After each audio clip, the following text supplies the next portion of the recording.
Yeah, man. Oh, it's 5:04.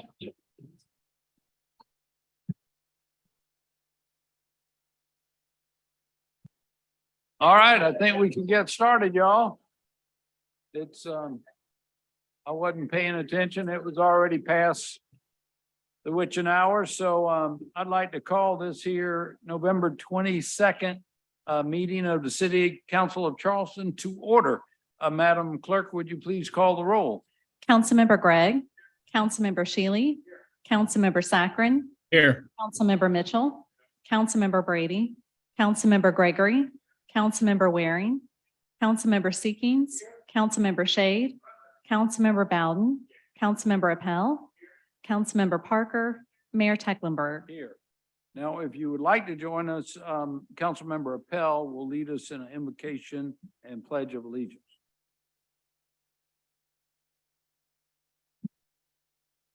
Thank you, Mr. Mayor. This is a Jewish prayer for Thanksgiving. Turns out we have those. I didn't know until over the weekend. It's a prayer called Talking to God by Rabbi Naomi Levy. For the laughter of children, for my own life breath, for the abundance of food on this table, for the ones who prepared this sumptuous feast, for the roof over our heads, the clothes on our backs, for our health and our wealth of blessings, for this opportunity to celebrate with family and friends, for the freedom to pray these words without fear in any language, in any faith in this great country, whose landscape is as vast and beautiful as her inhabitants. Thank you, God, for giving us all these. Amen. I pledge allegiance to the flag of the United States of America and to the republic for which it stands, indivisible, with liberty and justice for all. All right. Thank you much. And I know that most of y'all have been with us before, but just in case we have a few newcomers, in the most unlikely event that we would need to evacuate the building, we got these two doors out of the main chamber and one door from the chamber over there. In that, if that were to occur, don't use the elevator, but take one of the two stairs going down to the front, and then there's only one stair out the front of the building on the first floor, just in case, just situational awareness. So, and thank you for that prayer of Thanksgiving. I want to wish everybody a happy Thanksgiving. I feel like we have so much to be thankful for that we are blessed here in Charleston. I do want to share my sorrow, though. My heart goes out to those in Colorado Springs with the recent tragedy there, the shooting, the hateful shooting that occurred in Colorado just recently. And again, we remember, y'all, our brothers and sisters in Ukraine and the terrible humanitarian tragedy that's unfolding there as the Russians continue to bomb that country. We have 3 proclamations and a report tonight for you to start with. First up is a proclamation recognizing South Carolina Native American Heritage Month. And I'd like to welcome Chief Lisa Collins of the Wassamasaw tribe of the Varnertown Indians to join me on the stage. And Chief, if you have any colleagues with you, they're certainly welcome to come up here as well. We welcome you as we recognize Native American Heritage Month. Please come on up. You're welcome to come. As y'all come forward, I will share this proclamation. Whereas American Indians, Alaskan Natives, and Native Hawaiians have played a vital role in the life of our city, state, and country, and their many contributions have enhanced the freedom, prosperity, and greatness of South Carolina. Whereas Native American Indian culture and society are at the roots of agricultural development, medicinal discoveries, environmental preservation, geography, governmental institutions and structure, commerce, and many other facets of life in Charleston, South Carolina, and the United States. And whereas Charleston was founded at Charlestown Landing in 1670 by a bunch of folks that came from Barbados, we'll get to that in a little bit, on the west bank of Ashley River, and with the help of the indigenous people who occupied this land, colonization began in South Carolina. In the founding era and in the centuries since, the promise of our state and nation had been denied to Native Americans who have lived on this land since time memorial. Despite a painful history marked by unjust policies of assimilation and termination, American Indian and Alaska Native peoples have persevered. And whereas the Wassamasaw tribe of Arnatown Indians, organized and incorporated, chartered in the state of South Carolina as a body politic, state recognized, and have maintained the history, culture, lifestyles, and unique heritage of South Carolina Native American people. Whereas from ancient times to the present, Native American Indians have called the Low Country of Berkeley, Charleston, and Dorchester counties their home throughout history, including these names, which many of us recognize as local geographical names: Ashepoo, Cape Fear, Catawba, Cheraw, Cherokee, Edisto, Escamacoo, Etowah, Iroquois, Kosoo, Kiowa, Pimlico, PD, Santee, Saraz, Siwi, Stono, Tuscarora, Waccamaw, Wando, Wassamasaw, and Winya. How'd I do? You practice. Many of these Native American descendants still reside in South Carolina and in the Low Country today. Whereas many Native Americans, Central Americans, and Alaskan Natives in South Carolina of Indian descent have come to be citizens and residents of the Low Country of these three counties, as well as the state, from many different parts of the Western Hemisphere. Whereas that the members of the South Carolina General Assembly by resolution recognizes November as National Native American History Month and declare November 18th as Native American Awareness Day in South Carolina. Therefore, I, John J. Tecklenburg, Mayor of the City of Charleston, along with City Council, do hereby proclaim November 2022 as National Native American Heritage Month in the City of Charleston. Chief? Thank you. We'll get a quick break. And please, any remarks you'd like to make? Thank you, sir. The state-recognized tribe, the Wassamasaw tribe of Arnatown Indians, would like to thank the mayor and the city council for recognizing the contributions of Native Americans in the state of South Carolina. We're so used to hearing the history in the history books that we were here, but we are still here. And we're still working in the state of South Carolina, and we are still organized, and our roots run really deep here in Charleston. We're a coastal people, and we're one of the 3 or 4 indigenous tribes that always was here in South Carolina. So we take November as a month to try and educate the population of South Carolina, the citizens, and let them know that, yes, we are still here. We're still organized. Our children still go to your schools, and they are proud of who they are. And we're proud to be part of the South Carolina history and of their current contemporary fabric and network here, and the threads that make South Carolina what it is. So thank you again. Thank you for recognizing us. We hope to do this more in the future. Yeah. All right, thank you. Thank you, Chief.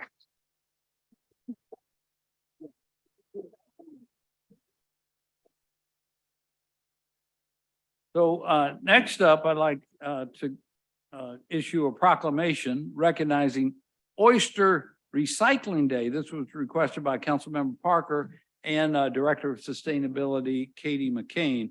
Could I ask Councilmember Katie, the SCNDR, Natural Department of Resources, Wildlife Biologist, Stephen Swartaki, and representatives from Coastal Conservation League, Coastal Conservation Association, Charleston Waterkeepers, and Toadfish Outfitters. If y'all would like to come forward, that would be great. We got half of the council chambers here. Y'all come on up. Thank you for being with us. And let me just start out by saying it is oyster shucking time in South Carolina. And we had some oysters at our kickoff for the Hope Center last Friday. And man, this year's oysters are delicious. But you can't just enjoy those delicious oysters. You got to also do a little recycling. And here we're going to have some people tonight tell you how. First, a proclamation, whereas oysters are a keystone species and crucial part of our coastal ecosystem, a single adult oyster, one oyster can filter up to 50 gallons of water a day. And whereas oyster reefs not only act as natural breakwaters that absorb wave energy, thank you for surge protection, protect marshes and shorelines from erosion, but also provide essential habitats for over 120 documented species of local sea life, including red drum, blue crab, flounder, sea trout, and shrimp. I'm getting hungry for supper already. Whereas throughout South Carolina's low country, the oyster roast is a staple with a deep and rich culinary culture supported by a sustainable South Carolina oyster fishery. Whereas unfortunately, U.S. native oyster populations have declined to a fraction of their historic levels because of over-harvesting, pollution, and habitat destruction.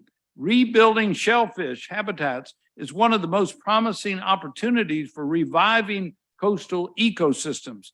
Investing in oyster reef restoration has yielded results in recent years.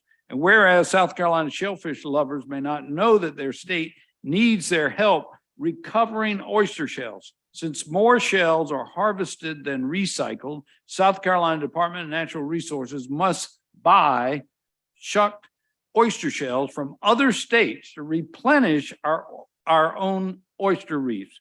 And whereas simply putting a shell out in most South Carolina reef locations will almost inevitably lead to baby oysters settling on it because the state's water is already full of these free floating larvae. However, simply tossing oyster shells in a creek without a quarantine process, even with the best intentions, won't help because they could introduce pathogens and invasive species to local ecosystems. Whereas the SCDNR collects oyster shells from participating restaurants, oyster roast events, and public oyster shell recycling drop-off bins, there are now more than 30 drop-off sites for oyster shells and participating restaurants statewide, including in the city of Charleston, that can be found on SCDNR website. And maybe somebody will tell us specifically where a few of them are. And whereas going to the nearest of more than 30 shell recycling stations or supporting a restaurant that recycles, Charlestonians have the opportunity to help build thriving oyster reefs that provide ecosystem services and economic benefits to South Carolina. Now, therefore, I, John J. Tecklenburg, Mayor of the City of Charleston, along with City Council, declare Tuesday, November 22nd, as Oyster Recycling Day in the City of Charleston. Let's start now. All right, Councilmember Parker. Would you like to make some remarks? Sure. Yes. Thank you, Mr. Mayor. Thank you, and thank you, Katie. I mean, first of all, this started, I met Casey from Toadfish, and it started him and I just chatting and talking about it, and Katie really helped bring it to fruition. So thank you so much. This was certainly, we all know and love oysters. I've always been passionate about our natural resources. So when I took office, I knew that this oyster recycling was something that we could add to our city's kind of comprehensive plan, climate action plan. And we were able to do it. And we're going to keep increasing that and get the outreach going. Council members, I will say a little small ask. We do need some drop-off sites in West Ashley, Daniel Island, Johns Island. So reach out, all right, so we can keep that going. But oysters are an interesting commodity. Casey from Toadfish, you taught me that. Your passion really ignited this. I mean, I'm certainly passionate about it, but hearing from you, all the information and the statistics, I mean, really lit this fire as well for me. So I'm glad that we can kind of continue that work and continue the outreach for all that you do. So thank you. And I see you brought your CEO, so hopefully she'll say a few words, right? All right, thank you. Katie. Just bring this down to me. Good evening, everyone, and thank you so much, Councilwoman Parker, for your leadership on this important topic. I just wanted to reiterate, all our great partners here who've come, and I'm so glad they're here to be recognized. We really appreciate your partnership and support. They do all kinds of efforts already before we brought this attention up to help recycling and replanting of these shells to protect our coastlines. And it's just so important. So thank you again for all your work. Coastal Conservation Association, and we have the Coastal Conservation League and Charleston Waterkeeper, and of course DNR. So without further ado, I will share that DNR has all kinds of great marketing resources and all kinds of great programs to already recycle these shells and replant them. They have shared those with us. We have posted them on our website. We're posting them on social media. And I'd like to invite Stevie up to talk more about those drop sites, where they're located, like Mayor Tecklenburg mentioned, and how restaurants can get involved. They actually have a free program for restaurants to pick up shells. So let's hear more about it, Stevie. Thank you very much. Thank you, Mayor Tecklenburg and City Council, and especially Councilwoman Parker. We really appreciate it. We're humbled and honored for this opportunity. There were some fun facts about oysters out there. They're essential habitat for basically anything you catch in our ecosystem, which we are a part of. Some more fun facts about oysters. 120 associated species depend on oyster reefs at some point in their life. Each single oyster, as the mayor said, each single oyster can filter up to 50 gallons of water per day per oyster. And we find on average on our oyster reefs about 500 oysters per square foot. So their impact is pretty large. Oysters are free swimming larvae for the first mere hours of their lives until they seek out a suitable substrate to land on. And the best substrate for them to land on is recycled oyster shell. So we take recycled oyster shell and we restore oyster habitat. We do that to stabilize our marshes, essential habitat. And we should all be very proud that we have an official sustainable fishery here in South Carolina. So last year, the SCORE program, the South Carolina Oyster Recycling and Enhancement Program, created about 3.5 acres of oyster reefs across 1.1 miles of shoreline in South Carolina. We cannot do that with the 1,000 tons of shell that we move per year. We cannot do that without our valued partnerships. Again, the City of Charleston, County of Charleston, Toadfish Outfitters, Coastal Conservation Association, Coastal Conservation League, Charleston Waterkeeper. We cannot do that. If any of you are familiar with state government, we need help getting 1,000 tons of oyster shell. So like the mayor said, we have 36 participating restaurants in downtown Charleston. If you do consume oysters at one of these restaurants, thank them for all the hard work and all the dedication that they've shown for sustainable fisheries in the area and being a part of our ecosystem. The public, please, if you were at an oyster roast or if you were throwing an oyster roast, consider donating them to the state. We will put them back out onto the shoreline and grow essential habitat. We have over 550 partner groups. We've worked with 2,500 volunteers this past year. But there are 200,000 available oyster shells in the state of South Carolina every year. And this past year, we broke a record. We recycled 35,000 bushels. So there's room to grow.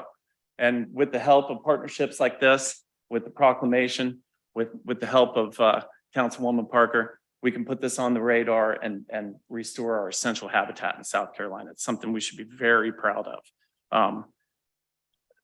Thank you. Thank you for your time. Thank you, Mr. Mayor. Thank you, City Council. Absolutely. Maybe you can scan it. I will. Thank you. Great. Thank you all for being with us. Absolutely. Thank you. Okay, good.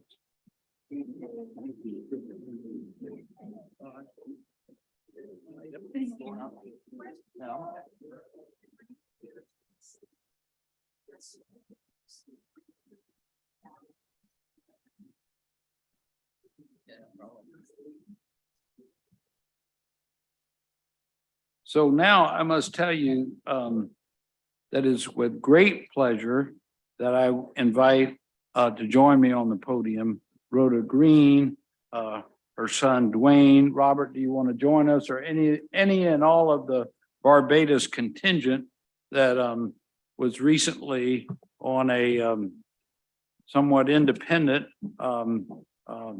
excursion to find our roots in Barbados, and we had a fabulous trip. I went myself, and I could speak at some length about it, but I'm not going to, because I'm going to save that for Miss Rhoda and a little presentation that Dwayne Green has for us from the trip.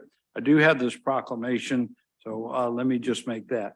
And I guess I'll just say that I've always heard, I first heard it from Rhoda about 30 years ago, about the connection between Carolina and Barbados. And when you go down there and you meet the people, by the way, they don't say Barbadian, they say Bajan. And the connection between not just Gullah peoples and Bajan, but all of Carolina, the connection is palpable. It's everywhere. It's amazing. So here's a proclamation. Whereas the government of Barbados and the city of Charleston recognize historic and mutual bonds leading to a dual declaration way back on November 14th in 1997, and nearly 25 years to the day, a delegation of 53 Charlestonians took a trip to Barbados to further cement this bond and signify a sister city relationship recognized by program Sister Cities International. And whereas there continues to be strong tie of kinship, history, friendship, trade, and commerce between the city of Charleston and the island nation of Barbados, which recently became an independent sovereign state in November of 2021. So this year is the first anniversary, November 30th. Whereas the government of Barbados warmly welcome a delegation of Charlestonians with the aim of continuing diplomatic, economic, and cultural ties for the mutual benefit of both citizens of Barbados and the city of Charleston. And whereas Rhoda Green, right here, a native of Barbados and a citizen of Charleston, has continuously served as the honorary consul of South Carolina to Barbados. Her steadfast work with the Barbados Carolinas Legacy Foundation has proved instrumental in helping forge ties between Charleston, Speightstown, the South Carolina Heritage Corridor, and Sister Cities International through the work of her foundation. And whereas it is the intention of both Barbados and Charleston to continue exploring this relationship for the benefit, growth, and sustainability of our respective communities, and whereas the city of Charleston and the town of Speightstown, Barbados, that's the town from which the first vessel that came to settle Charlestown actually set sail from Speightstown, in the parish of St. Peter, wish to remain united in a lasting sister city relationship and pledge themselves to enter into the exchange of information, experiences, and ideas with regard to culture, social, artistic, educational, recreational, scientific, and commercial endeavors. And whereas November 30th, next week, is the first anniversary of Barbados becoming an independent republic. Now, therefore, I, John J. Tecklenburg, Mayor of the City of Charleston, do proclaim Wednesday, November 30th, as Charleston Speightstown Sister City Day and Barbados Independence Day in the City of Charleston. And we will fly the Barbados national flag as a memento on November 30th. We're planning to do that. I'm going to turn the microphone over to Rhoda Green, but before I do, I just want to relay one experience, and that was on the day before we left. We were honored to be called for a meeting with the Prime Minister of Barbados. Her name is Mia Mottley. You may have seen Prime Minister Mottley address the United Nations a few times earlier this year. She is a powerful leader and has a big future ahead of her. But her accolades to this woman right here, Rhoda Green, from the Prime Minister of Barbados, was just amazing. She personally recognized the work that Rhoda has done for decades now to bring this connection to light and shine light upon it. And Rhoda, you've just done a fabulous job. And it was endearing to me to hear the Prime Minister of Barbados say that to you. It was just amazing. Miss Rhoda Green, everybody.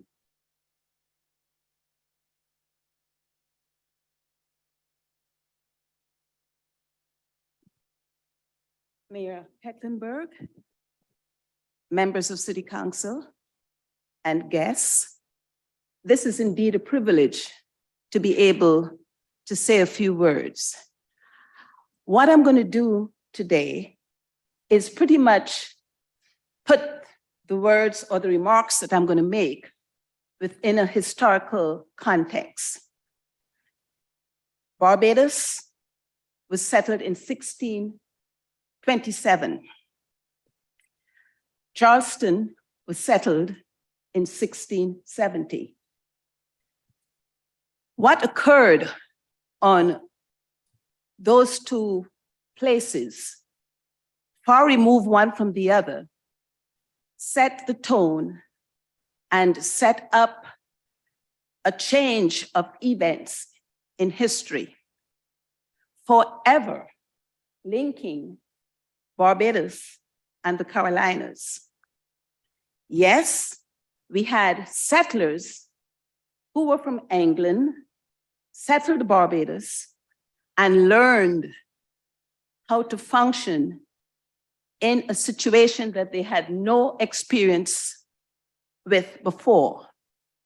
And so, to speed up the story, they turned the island, Barbados, into what historians call the first enslaved colony, or some of our American historians call Barbados the culture hub of the Western Hemisphere. Another one went further and called Carolina a colony of Barbados. And so that relationship was forged early. Not only were people traveling, the whole system that was set up in Barbados became very profitable.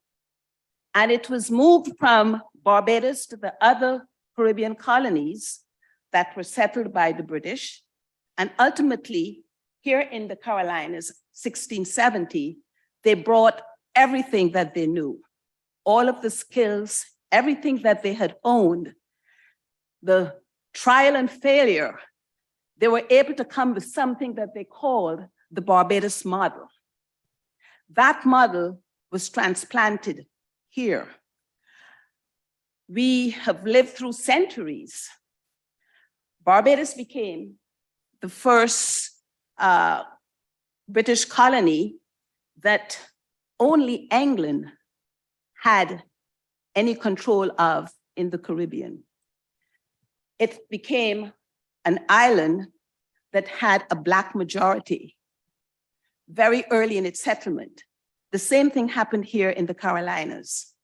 It had a Black majority early in its settlement.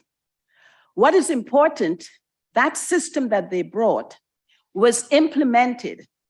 And interestingly enough, people who come to Charleston, people who go to Barbados, they see things that they sense something is amiss with this. Some of them know what it is, others don't. But those are the influences that bind us.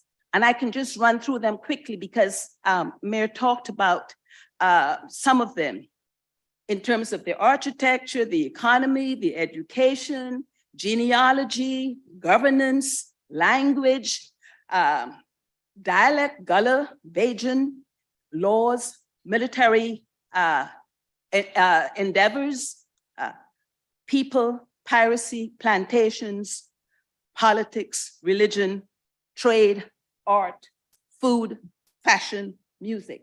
All of those influences we share together. One of the things that I think is very important for us today is the fact that people was a very important part.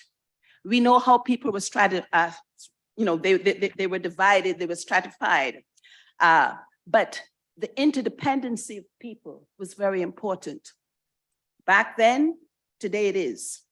And one of the things that we accomplished in Barbados when we went, in the past, we have dealt with some of the culture, the heritage, the history, the architecture. We looked at the churches and saw the similarities. As a matter of fact, when I was told that I was going to ask to do this, I asked our historian at the public library, is there any record of a mayor visiting Barbados? Do you have any record of it? And she said, the first thing that we have was an invitation that was made to Mayor Riley when he was mayor to visit Barbados, and he didn't. He didn't come, he sent a representative. So today I'm saying Mayor Riley is the first mayor, Mayor Tecklenburg, I'm sorry. Mayor Riley was the first one who was given the invitation. And so I'll back up and say Mayor Tecklenburg is the first mayor that is recorded in the history from Charleston that visited Barbados. So that's the first. I think we should give him a hand. Thank you. Moving quickly along, we looked at the past, but this time we took a different group. We took a group that focused on trade because trade was very important during that colonial period. One of the interesting things, people, enslaved people, were one of the commodities that were traded. So here we're looking at people, a very vital part in a society, a very vital part in any community. And so we are focusing this time as we look at our history and we kind of look at the past and see things that we probably can do we can do differently, we can look at it differently. And so we look at the trading part of what used to be part of the Barbados model, and we updated it to the fact where we are talking about other opportunities of engagement, again, people engaging with people. And in order to make this thing come alive, to breathe history into, or breathe life into history, we are looking at the things that worked back during the colonial period, and we are remodeling it. We are making it new. We are taking new approaches. And so when we visited Barbados, it was an opportunity to engage. And Mayor Tecklenburg talked about our Prime Minister, Motley. She has arisen as a voice for the developing countries, coastal areas. We, in terms of connecting, we have talked about the International African American Museum. We've talked about what we can do with the College of Charleston to extend and to look at genealogy, because there are all of these influences that bind us together. We are now teasing them and seeing how they can work for us today. So Mayor Tecklenburg was able to meet our Prime Minister, and I'll tell you a secret right now. They all endorsed him as an honorary Bajan. So here it is. He's an honorary Bajan. But there's work ahead for us today. And it's a great opportunity to have a situation like this, where we can look at how we can bring people together, giving each person and attributing to each person the value that he or she has, because we, again, will continue to work with each other. Human interdependency is something that is not going to go away. And as far as the Barbados and the Carolinas and the relationship that has been established and has been pretty much monumented in certain opportunities, every time we can get one, we embrace it. Thank you for giving me an opportunity to kind of share a little bit, but we'll be staying in touch with you, and we will be looking at the ways that we can strengthen the ties that we have, because we all need each other. So thank you so much.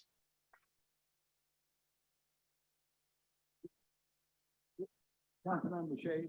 Mr. Mayor, thank you for the proclamation for recognizing Ms. Green. And Of course, we all knew of Ms. Green, but I got to know her a little bit better during our failed, I guess, or suspended commemoration of Charleston 350. I learned that she served on our commission back then and was very instrumental and informative of what all that she just mentioned to us today about the connection between Charleston and Barbados. And the settlement of Charleston could not have been without the Barbados and their support. And it was an ongoing support throughout the early days of the colony. So I just wanted to say thank you for the wonderful report and thank you for agreeing to serve on that commission. Even though we didn't launch the way we wanted to launch and it didn't take off the way it did, it was still very informative and very educational. And we've got an ongoing story that we need to be telling. And I know you will continue to do that. So thank you very much. Thank you. Now, Dwayne has a really brief slide, and if I could ask everybody to come back off the stage so everybody can see the screen. Rhoda, I'm going to give the proclamation to you. So good to see you again, Robert, Ian. Good to see you. All right, Dwayne, take it away. Thank you all. And again, so great to see so many familiar faces. Mayor Tecklenburg, thank you for your unwavering support and honoring my mother. And I want to say thank you and greetings to council. I see so many familiar faces, and some of you have already met my mother. And had you been walking down this street, say 30 years ago, it wouldn't be uncommon at the next courtroom over, which is now the probate court. It used to be the main court before Hugo. And my mother was a court reporter for Louis Condon, the master of equity. And if you went in there, and I know some members of the bar, Seekings and also Shahid here, went to that courtroom in between breaks, you'd hear her talking about Barbados and talking about education and how Barbados was over 99% literate and one of the great success stories for education. I took the liberty of taking some pictures of this trip and let you as council members know the importance of proclamations. Because as you heard, Barbados and Charleston recently had an event promoting trade investment with one another, and that's Barbados 3.0. And as you heard my mother reference, Barbados came in the 1600s and had a system that was built here. But when there was another wave that came, and it's a wave of people and ideas, and it's very fitting that we honored the native Indians that were here, because many of you know that some West Indians came in the 70s from Jamaica and from Barbados. The Rashfords came down and they're family members of us. My mother came down and learned about Charleston. And while she was working there, she saw the familiarity of the buildings, the architecture. And while working with Judge Condon, she had the idea to send me to Porter Gaud. I went there, and one of my classmates, his father worked in this building. His name was Joe Riley. And Mayor Riley took interest in that story. And so when we talk about starting of a proclamation, how important what you do is, nearly 25 years to this week, this council, not this exact council, but this council issued a proclamation. And what it says is that not only did it do the twinning between Spikestown and Barbados, but it was that proclamation that named my mother as a honorary consul, because it was Alex Harvin and I think then Councilwoman Brenda Scott that went down to Barbados. And so that proclamation started her talking to Charlestown Landing and to a lot of the places that you see the story reflected around town, Middleton Place, Drayton Hall, forming the discussions and going. As a matter of fact, there's a group from Historic Charleston that's taking a cruise that's going down to Barbados in January. And we were all talking about the great information. So that led to February of this year. So Barbados was in the pandemic. As Councilman Shahid said, there was a planning for the 350th anniversary. And what happened is because of the pandemic, it stopped. Barbados came to a crashing halt. 20% of their island was without employment. And even with an island with 99% literacy, and where you have our guaranteed education from pre-K all the way to PhD if you want it, that was still a toll for them to take. So what happened is my mother organized a celebration of their independence, and that took place on the peninsula at the Wanderer. And it was the mayor who was there, and they heard that Barbados was open for business. The history and the relationship that we've had has been mostly a cultural one. And that's why you've seen the Heritage Corridor. But we thought, what if Barbados could work with Carolina for some other things? Sea turtles. We both have a preservation of sea turtles. We also have issues of sustainability, sea level rise. And of course, the mayor worked with the Dutch dialogue, and that was part of the conversation. Also, Nita Weiss, who, as you all know, is head of Charleston's Sister Cities program, had already worked because the step after being a twin city is a sister city. And Charleston is a sister city with Spoleto, Italy, and obviously you all know how beneficial that was for the city. So we met in this room, and you see right here the newly appointed Consul General of Barbados, who serves under Nehemiah, and also his deputy here. So working with the consulate office, we made a plan to collectively commemorate the sister city relationship 25 years almost to the date that the two cities became twin cities.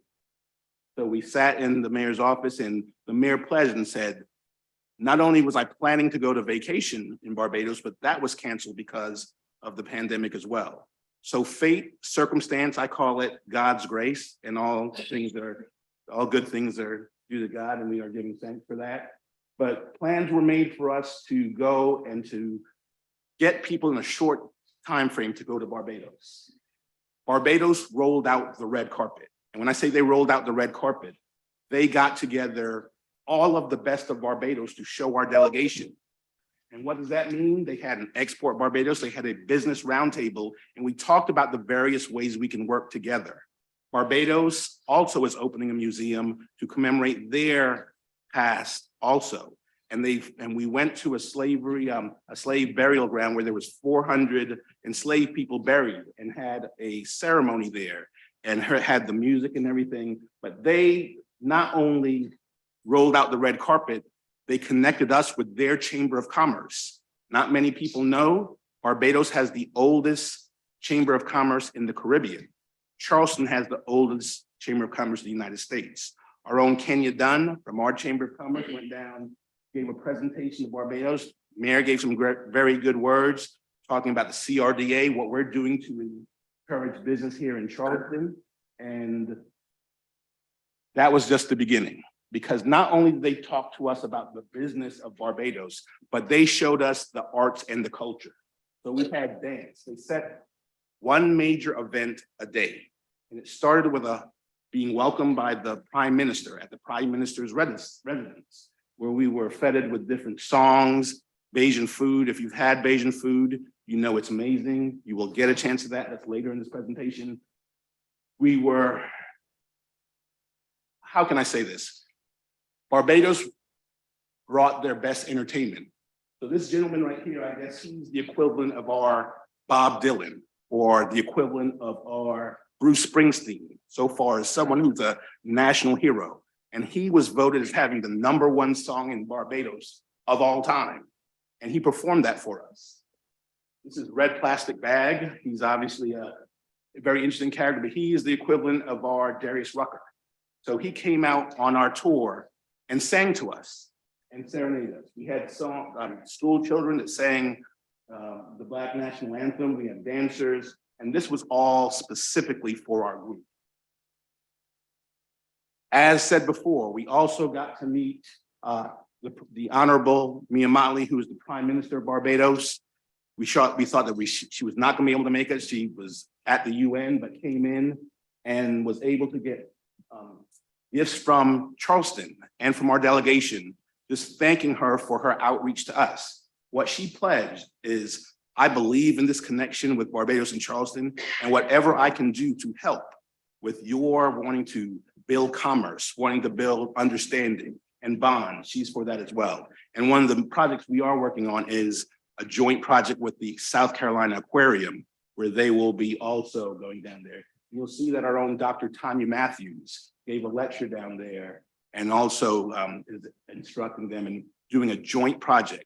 Barbados has the second largest archive of genealogically records going back before the Civil War. And so what they're able to do is help people in South Carolina and the United States go back pre-1870 to get their, to get not only their family archives, but also their genealogy. This is our group. We had several business people from Charleston. Many of you know the Askews, many of you know the Martins, many of you know folks who work on Limehouse, obviously, people who are working in agriculture, people who are working in hemp. So I know that that means it's almost time for the end of my presentation. So I just want to thank you. So what is the point of all this? Barbados connection is strong as we make it. I want you to remember 2 dates, because there's 2 dates coming up that are very important. On December 10th, the Barbados Carolina Foundation is going to have our annual meeting. We're going to be talking about having this trip next year. And on January 21st, we're having a reception in conjunction with the South Carolina Aquarium and the IAM. We'll be bringing a delegation from Barbados, and we'd love for you to meet some of those delegates that welcomed us so that you can have some of the connection and the relationship building that we had. So thank you again for this, and thank you, Mr. Mayor, for your time.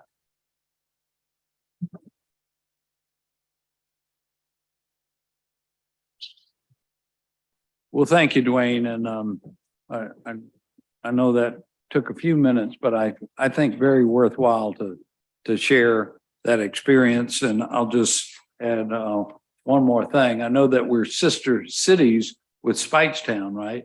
I must share with you, it's not a very big town, it's a very small town. So and we had the proclamation sharing again there.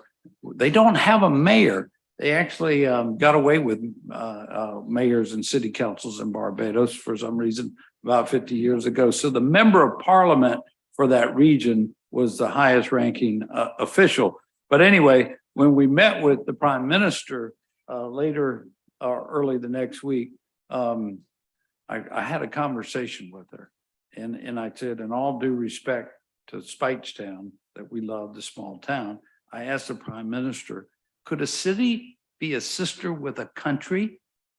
And she said yes.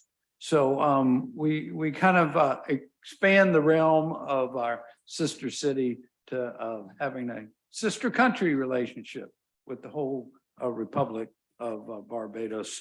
And I think great things are to come. And I can't thank Rhoda and Dwayne and all the team enough for just an amazing experience, but importantly for our city to make these connections. All right, next is our public hearings. We only have 20 of them tonight.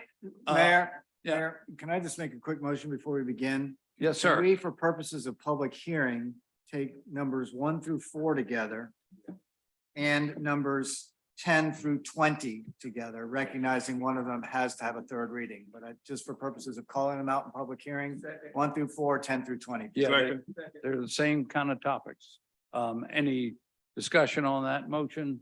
Councilmember Gregg? I would like to point out, didn't we have the public hearings on 1 through 4 last month? We did, and we're required, given We gotta what do it happened, again. Okay, gotcha. to repeat tonight. Absolutely. All in favor of that change to the agenda, please say aye. Aye. Any opposed? The ayes have it. So we're going to take up items 1 through 4 first. They're all very similar. A rezoning from 2.5 stories to 3 stories involving 4 properties: 313 Ashley Avenue, 0 Orrs Court, 18 Orrs Court, and 20 Orrs Court. Mr. Morgan, you want to add anything to that? Maybe just give one example. Yes, sir. Mr. Mayor, I do have some slides to show for this area. Yep. So here we go. So the properties are in a grouping here between Ashley Avenue and Orrs Court to orient everybody. The Pinckney Middle School is just to the west. Ashley Avenue is the north-south street to the east. It is south of Sumter and north of Fishburne. In the west side. This is a map that shows how much of this area is the 2.5 story district. Disregard, there's a Fishburne Street address. That was a previous rezoning request that has been withdrawn. It was recommended for disapproval at the Planning Commission. It's been withdrawn, but it gives you a sense of how just this entire neighborhood is in this 2.5-story district, which is kind of unusual for downtown that an entire neighborhood is, but I think it shows the character of the area. This is our comprehensive plan, and it shows that it is part of a neighborhood, and that there aren't that many recommendations in the comp plan in reference to this other than keeping the character of the surrounding area. And that is the text of the comp plan in reference to neighborhood. So here's an aerial of the properties at present. And this is a very important part of the Old City Height District. What this is saying is that in order to rezone, council would need to find that request to rezone to higher height district shall be evaluated in part on the context of the property, the character of the immediate area, street widths around the property, and whether the requested zoning will be compatible with surrounding properties. So that's why one of the reasons I'm showing you the surrounding maps, because the height district is a little bit different than just standard zonings. So it really does look a whole lot at context.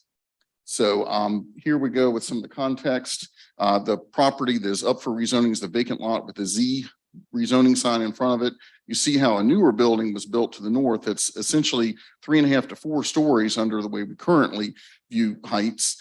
This was a building that was very much pointed out by the neighborhood when we were doing our new height districts back in 2017 as something they did not want to see in the neighborhood, that they wanted to keep things in the 1 and 2 story kind of character. And you see it immediately adjacent as a 1 and 2 story character or 1 and 2 story house. This is across the street.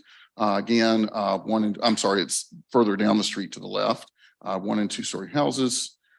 This is to the north. You see that 3.5 to 4, then there's a 1 story squeezed in between, and then a 2 story, and then a 2.5. So again, the character there. This is directly across the street, 1 story houses. This is on Ashley, again, across the street, 1 and 2 story houses. This is where our 2.5 story height district is. So a good bit of the peninsula is in this. So this is a very precedent setting case before the council tonight. And I'm just going to zip through these. These relate to another ordinance amendment that we'll talk about in a minute. But here you see an aerial. This is another very important fact to this case, is the fact that Orr's Court is only 15 feet wide, one of the narrowest streets in the downtown peninsula. And again, the context of that and the street width is what factors into height districts and whether they are justified for changes. This is the property viewed from Orr's Court. There's a 1 story structure on one of them, another 1 story structure to the north. And this is to the south, newer structures, they're 2 stories. And then we would call the one on the right a 3 story structure. It was built before the height district requirements present. And this is the view down Orr's Court. The subject property has the red rezoning sign in front of it. Again, you see only 1 and 2 story buildings in that direction. And again, Planning Commission did recommend disapproval on this. 5-1 at their review of it. Thank you, sir. Would anybody like to be heard on 1 through 4? Please come forward, state your name and address. Mayor, what's the time limit? A minute. Minute and a half. Good evening, Mr. Mayor and Council. I'd like to thank you all for this opportunity. We were fighting this for a couple of months now. And my neighborhood had a flashback because 315 Ashley Avenue is a monster. And this, what they're trying to put in from 315 to Oz Court. And it's school overlay zone. But I would like to thank the Planning Commission for the fantastic job what they're doing. And I want to thank the mayor and council and our lead council member in District 6 to deny this, because the people that helped build Charleston live in these Freeman cottages. And we can't have people coming in and change the height for economic value and then leave after they built it. So I'm going to thank y'all for the community, for your support, and to continue to deny this. And we are not against development, but we want something that's wonderful and fit in, and make sure that if you're going to bring people in, have family homes, not a huge stack of building on top of each other, the house. Time. And rental. So thank you very much, and y'all have a wonderful Thanksgiving.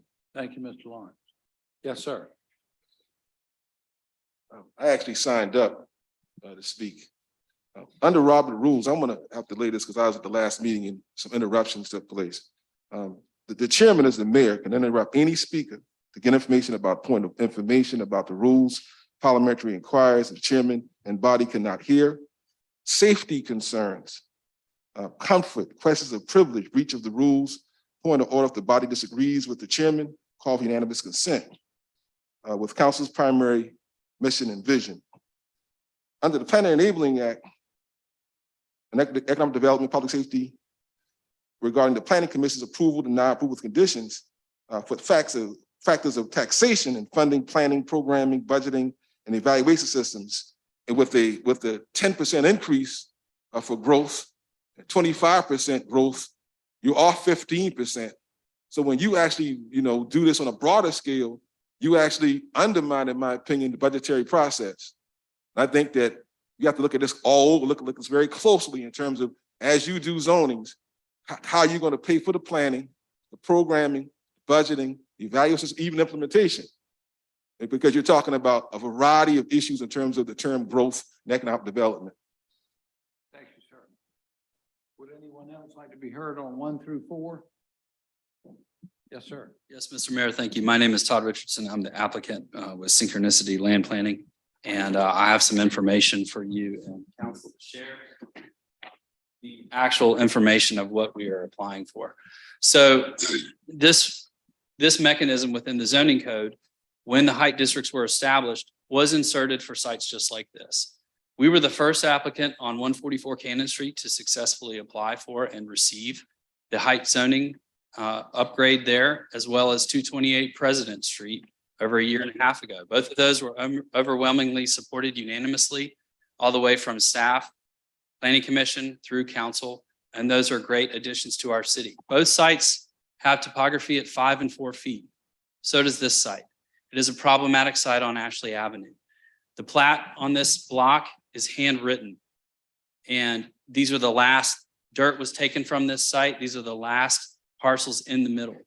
All we are doing, because our height is at 4 feet, is asking to go, the height currently on the site is 40 feet and 2.5 stories. We're simply asking to go to 3 stories. The height is still capped at 40 feet. We're not raising the height of structures. We're asking to utilize what would be a 1/2-story floor because we have to elevate to get out of flood. We would like to park cars under garages instead of on the site, because we don't want a parking lot. Neither does the neighborhood. And by the way, we've met with the west side several times, as well as the adjacent neighbors. They don't have opposition to this. The neighborhood does not want a parking lot. I'll Time. be here to answer any available questions that you have. Thank you, sir. And Mr. Mayor, we did have a sign up sheet. Mr. Idris, you're signed up. Did you need to speak on this item? Who was that? Mohammed, did you want to be heard on this matter? No. Okay, we'll come back to you. Anyone else or 1 by 4? Yes, ma'am. Thank you, Mr. Mayor. Cashandrole, Historic Charleston Foundation. We are opposed to these height rezoning requests. While we sympathize with the applicants seeking to accommodate drive-under parking, we're concerned by the precedent this rezoning would establish. 3 stories is really not appropriate for the historic West Side neighborhood. These properties are located on small-scale residential streets surrounded by buildings ranging from 1 to 2.5 stories. Using the evaluation criteria that Mr. Morgan pointed out in the ordinance, context, character, street width, compatibility, we have serious concerns about scaling with existing neighborhood buildings and character. And respectfully, we would encourage council to reject these rezoning requests. All right. Would anyone else like to be heard? Seeing none, it comes to council. Yes, sir. Councilmember Gregory. Microphone. Mr. Mayor, I move that we support the Planning Commission's recommendations for disapproval. All right. Got a motion to concur with the Planning Commission to disapprove. Councilmember Seeking. Thank you, Mr. Mayor. Mr. Morgan, I've just got a question. The photos that you showed us, the one we're looking up Ashley to the west with the taller building, is that 315 Ashley Avenue that was being referenced? Yes, Mr. sir, Lawrence? because the subject property on Ashley is 313 and that is Gotcha. 315. Okay, so quick, seeing as it's tonight for history, give us a quick history lesson. How the heck did that get built? So prior to 2017, when we upgraded all the height districts downtown and made them by stories, I believe it was in a 50 or 55 foot zone. That's what happened. I mean, if you drive up Ashley and it is recognizable. I've driven up that road 1,000 times and I always look at it. Your eyes are drawn to it. It just doesn't fit. It just doesn't. All right, any further comments or questions? Councilmember Shade. Thank you, Mr. Mayor. And I can't tell you the number of times I've been up and down Ashley Avenue. When I lived, my family lived on Pendleton Street, which is in northwest section of town. And this community is just unique. I mean, it really is very special. The residential component of all of this, and backing up to Brook High School, Fishburne Street, all the cross towns out there. And I don't know why I remember this, but I was with Councilmember Lewis, giving him a ride from one of our West Ashley Revitalization Commission meetings, heading back. And we passed by this house. He just, it was like a lightning bolt came to him. And it's like, I didn't see him get so angry about that, but it was just sort of like, how do we let this slip through and allow that building to be erected? So it really is a sore thumb. It's almost like someone poking their finger in your eye to an extent. It really is out of place. And congratulate our planning department for moving, maybe not swift enough to prevent that from happening, but swiftly enough to put a pause button or a stop sign to allowing that to be replicated. So if we want to preserve our neighborhoods, on particularly in this section of town, this is our opportunity to preserve our neighborhoods to the character that they were originally designed. Knowing your history of Charleston, and you see the growth of this particular area in the early 1900s, this is what we see beyond that building is what the area was designed to encompass. So I would urge my fellow council members to support the motion to support the Planning Commission's decision on this. All right. Thank you. Any other questions, comments? All in favor, please say aye. Aye. Any opposed? The ayes have it. Next up is number 5. This is regarding 1040 Gardner Road. This is a property in West Ashley in the Doo-Wop area. Let me just scroll through these. Let's see, so we've got some duplicates in here. There we go. So this is just to the south of Sam Rittenberg Boulevard. It's a request at 1040 Gardner to go from the current job center zoning to business park, BP. And these are existing structures on the property.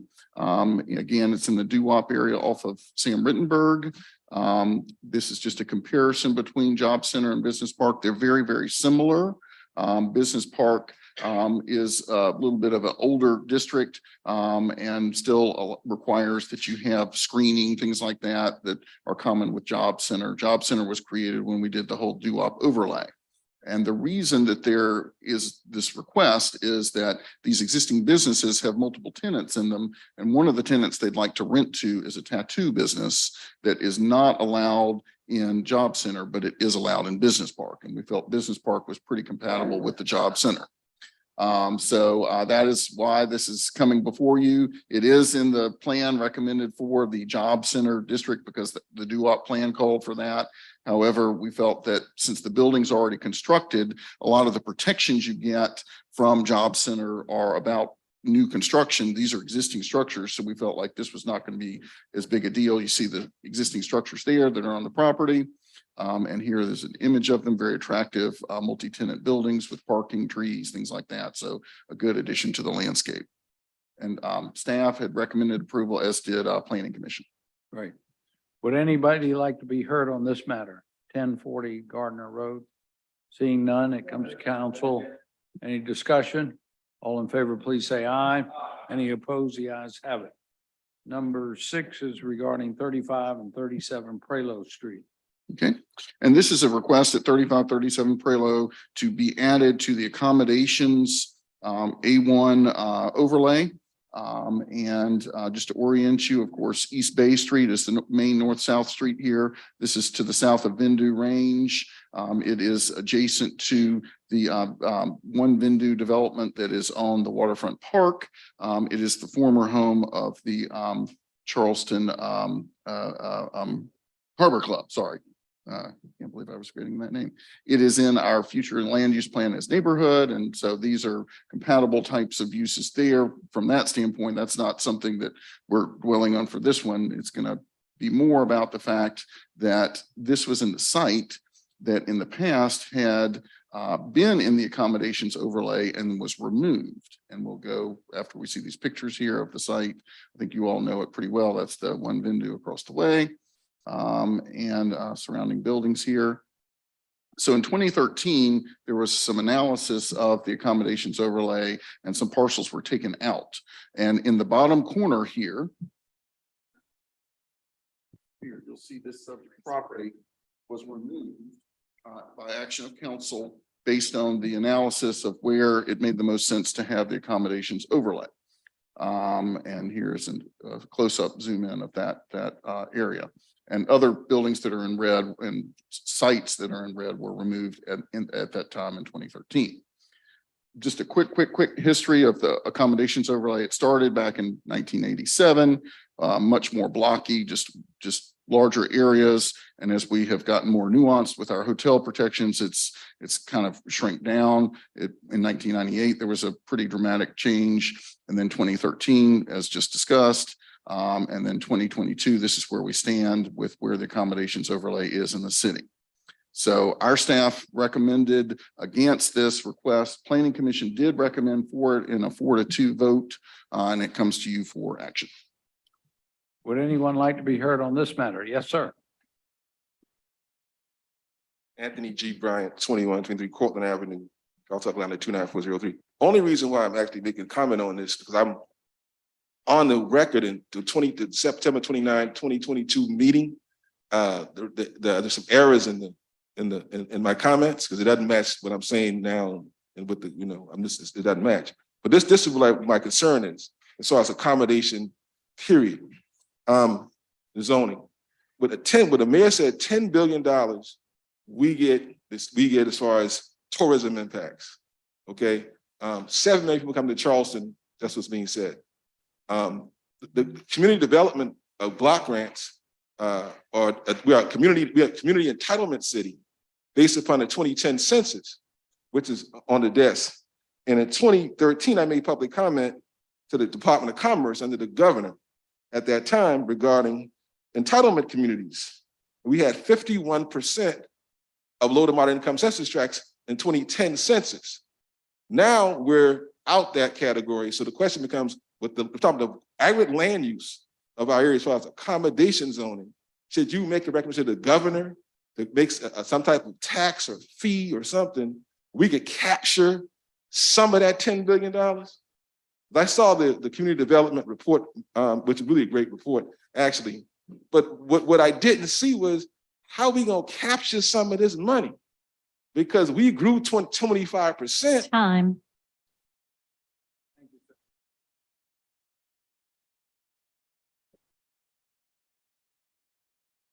Thank you, Mr. Mayor and Council. Cashin Drole, Historic Charleston Foundation. HCF opposes this application to include 35 and 37 Prelo in the accommodations overlay. This property is designated as neighborhood under the very recently adopted city plan, a plan that's just a year old now. Neighborhood land uses can and should have commercial uses and services, but these commercial properties should be of use to residents. They should bring value and convenience to residents, and we don't feel that an accommodations use accomplishes that. There's also an overwhelming presence of multiple large hotels in the vicinity, posing a threat of monoculture of use that would serve only visitors to Charleston.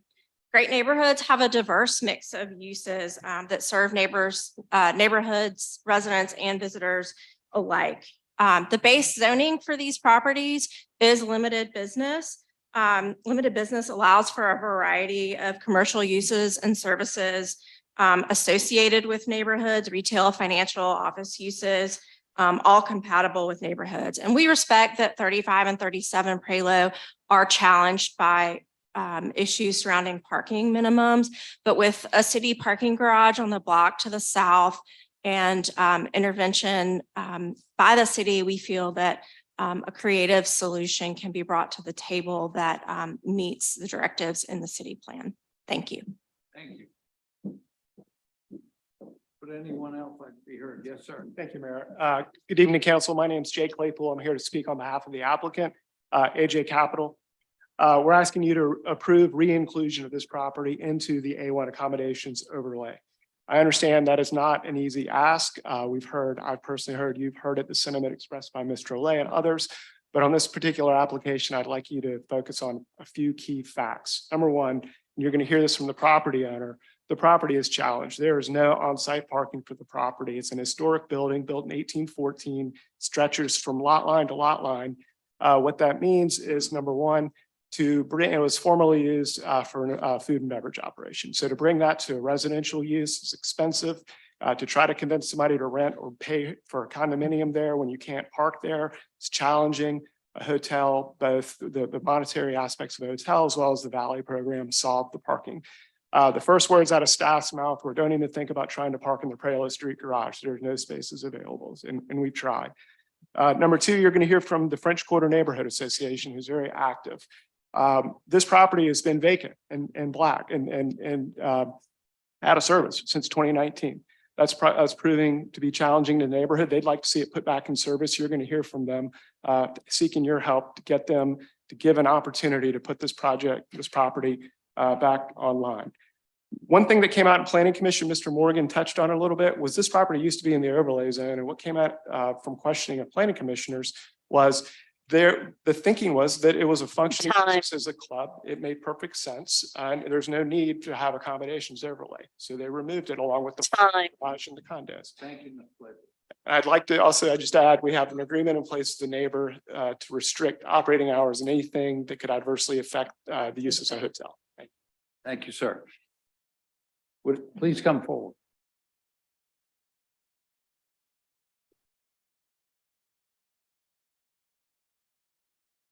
Anybody who would like to be heard can come forward and just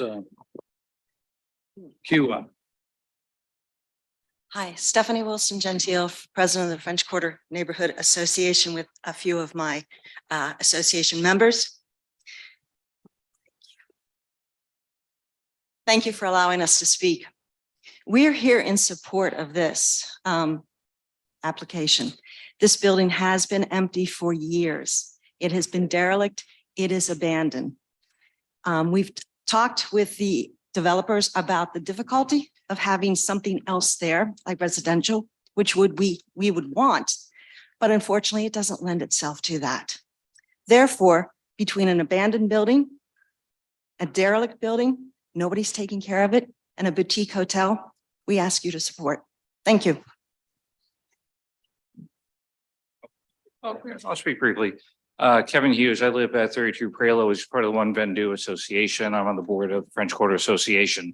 I am not speaking for the board of Vendu. I'm not part of that board. I live there. I've lived there now for about a year. I've worked with the French Quarter Association to clean out the window boxes on the front entrance of this building, so it's an abandoned building.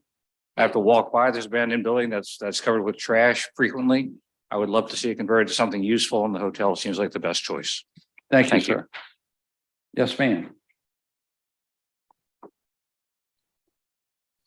Mayor Tecklenburg, City Council. My name is Peggy Malaspina. I'm the Vice President of the French Quarter Neighborhood Association. As a board, we have really a single focused mission, and that is to look out for our neighborhood. We support the development of the hotel in this location, and we feel that that is in the best interest of our neighborhood at this point in time. Thank you. Thank you. Would anyone else like to be heard on this matter? Yes, sir. Thank you, Mayor and City Council. My name is Scott Benedict, and I am actually the real estate broker marketing the property. Over the last 3 years, we've had many people look at this property, from offices, most of the people are for hospitality, condos and apartments, issues, the parking. And the building is either too small or too big. It's going to take a lot of money to convert this building. So AJ Capital came in and they actually have the funds and the expertise to do something like this. Just to let you know about the overlay, the owner of the building was never notified, never had an input in any of this stuff when it was changed in 2013. So that he really wished he had something to say about it. Obviously, the residential over the years, historically, this area was completely commercial, all the way from Kerrs and Browns Wharf, all the way up to East Bay. I did an assessment between Prelude and East Bay, from East Elliott all the way up to Cumberland. Really, everything is commercial. There was one property that I found that was purely residential. So it is a commercial area and it needs to be preserved as such. This building deserves being restored and being gem to the city. Thank you. Thank you, sir. Anyone else? Seeing And none? Mr. Mayor, we Oh. did receive some comments online. Edward and Vicky Reynolds Ackelman submitted a comment in opposition to the rezoning, as the hotel and rooftop bar would significantly alter the peaceful livability of current residential owners. They expressed concerns about crime, noise, trash, straining of the city's infrastructure, parking issues, and the higher floor stack. If council decided to grant the rezoning, they asked that the owner be asked to adhere to the terms of the previous good neighbor agreement they had with the Harbor Club. Edward Vogel submitted a letter of support for the rezoning, as the building had not been occupied for the past 3 years and had created homelessness challenges. The building had not attracted any other serious new owners, and the developer was attempting to work very closely with the One Bendu HOA to address neighborhood concerns. And those are all the comments we received. Thank you. Now it goes to council. Move for approval. Got a motion to approve. Is there a second? Any discussion? Councilmember Gray. Thank you, Mr. Mayor. Just real quick question on the rooftop bar issue. What restrictions would there be in place on a potential rooftop bar to alleviate any concerns of the neighbors? So that would come under the accommodations special exception Okay. at that time, and there would be the details of how the hotel on this site would operate and hours of any rooftop or anything like that, if it is even part of their plans. Okay, so just by approving the accommodations overlay does not give them any approval to build or operate a rooftop bar? Correct, Thank right. you. They've got to go through the whole special exception process and our whole TRC. Yes, sir. Very good. Thank you very much. And we found that our BZA restrictions can stick by way of a lawsuit that we were successful in. So Just wanted to alleviate. so that many of the concern. current concerns that have been brought forward in at least one comment would all be addressed while they apply for their special exception before the BZA. And I bet there'll be some restrictions put on them when they go through that process. I didn't see who had their hand up first, Shade, then Seekings and Appel. Okay. Thank you, Mr. Mayor. And aside from a trip to the BZA, they'll of course have to go see our friends at the BAR. We'll have another crack at this to make sure that aesthetically that this any hotel on that site will be first class. And I can tell you from experience, having served on the BZA for years, that it's a rigorous process and there's a lot of requirements and conditions they have to meet. I believe there's all kinds of accommodations now for workforce housing. There's an element of that. There's a lot of things that have to be included. It's no easy process, and there'll be substantial neighborhood and community engagement throughout that whole process, or at least there should be if you want to have a good go at the BZA. So, I don't think moving the accommodations overlay is something we should ever take lightly, but I think this really is a unique situation that we ought to have an open mind towards, and look forward to hearing the comments from some of my colleagues tonight. Councilmember Seekings. Thank you, Mr. Mayor. Very briefly, because it's all been said. I mean, all we're doing tonight is putting this back in the overlay. There's no guarantee of anything going to happen there. I'm going to be actually very interested to see sort of comparatively between hotel, office, maybe some residential uses. But ironically, by putting this back in the overlay zone, and if you all know where this building is, it is faced up to one venue condominiums. And there is an outdoor space that's very large that is there's no blockage between one venue. Ironically, by putting this back in the accommodations overlay and having to go through that process of making a boutique hotel, that is a process where there could be some limitations, if not outright bar to using that outdoor space for certain times with amplified music and all the like. We don't have that same review process if they just go through our regular zoning and make it an office or some other business where they can actually go out and use that space. So this gives additional protections to the neighborhoods that you otherwise wouldn't have if you didn't put it back in the accommodations overlay and then go through the process. And I'm telling you, I'm looking at Scott, but all of you back there, it's going to be a heck of a ride on this one because you've got people who live there right in your face. And so you know it. And you know, it's Councilmember Gregg's district. It's about to be mine by the time this project goes. And I suspect there'll be a lot of questions about not just what this is going to look like. It's a building. It is what it is. You're not going to change the facade of it, but what's going to go on that outdoor space and that protection that we've got through the special exception process at the BZA really ironically and counterintuitively is probably a plus to the residents in the neighborhoods and to downtown. If it wasn't in the overlay, we just wouldn't have that. So I'm gonna vote to put it in the overlay and keep a really close eye on what happens with this as it goes through the BZA. Councilmember Shade. Thank you, Mr. Mayor. Mr. Morgan, if I could ask you a couple of questions. If we deny this request, what are the limitations on the use of this property? I'm sorry. What are the limitations on the use of this property if we deny the request? Well, it's it is limited business zoned. So you could have, you could have some sort of a restaurant in the building. You could have offices in the building. You could have residential in the building. It could be condoized or turned into apartments, things like that. And what would be the parking restrictions if it is into the overlay zone? Well, that all gets reviewed as part of the special exception process, and they have to show how they're going to park the number of hotel rooms that they have, the employees that they have on the site, all those type things. If there are events that would be on the site, they have to show how they would park those, how you even get to the hotel as far as, where a valet might be or things like that. All that is part of the special exception.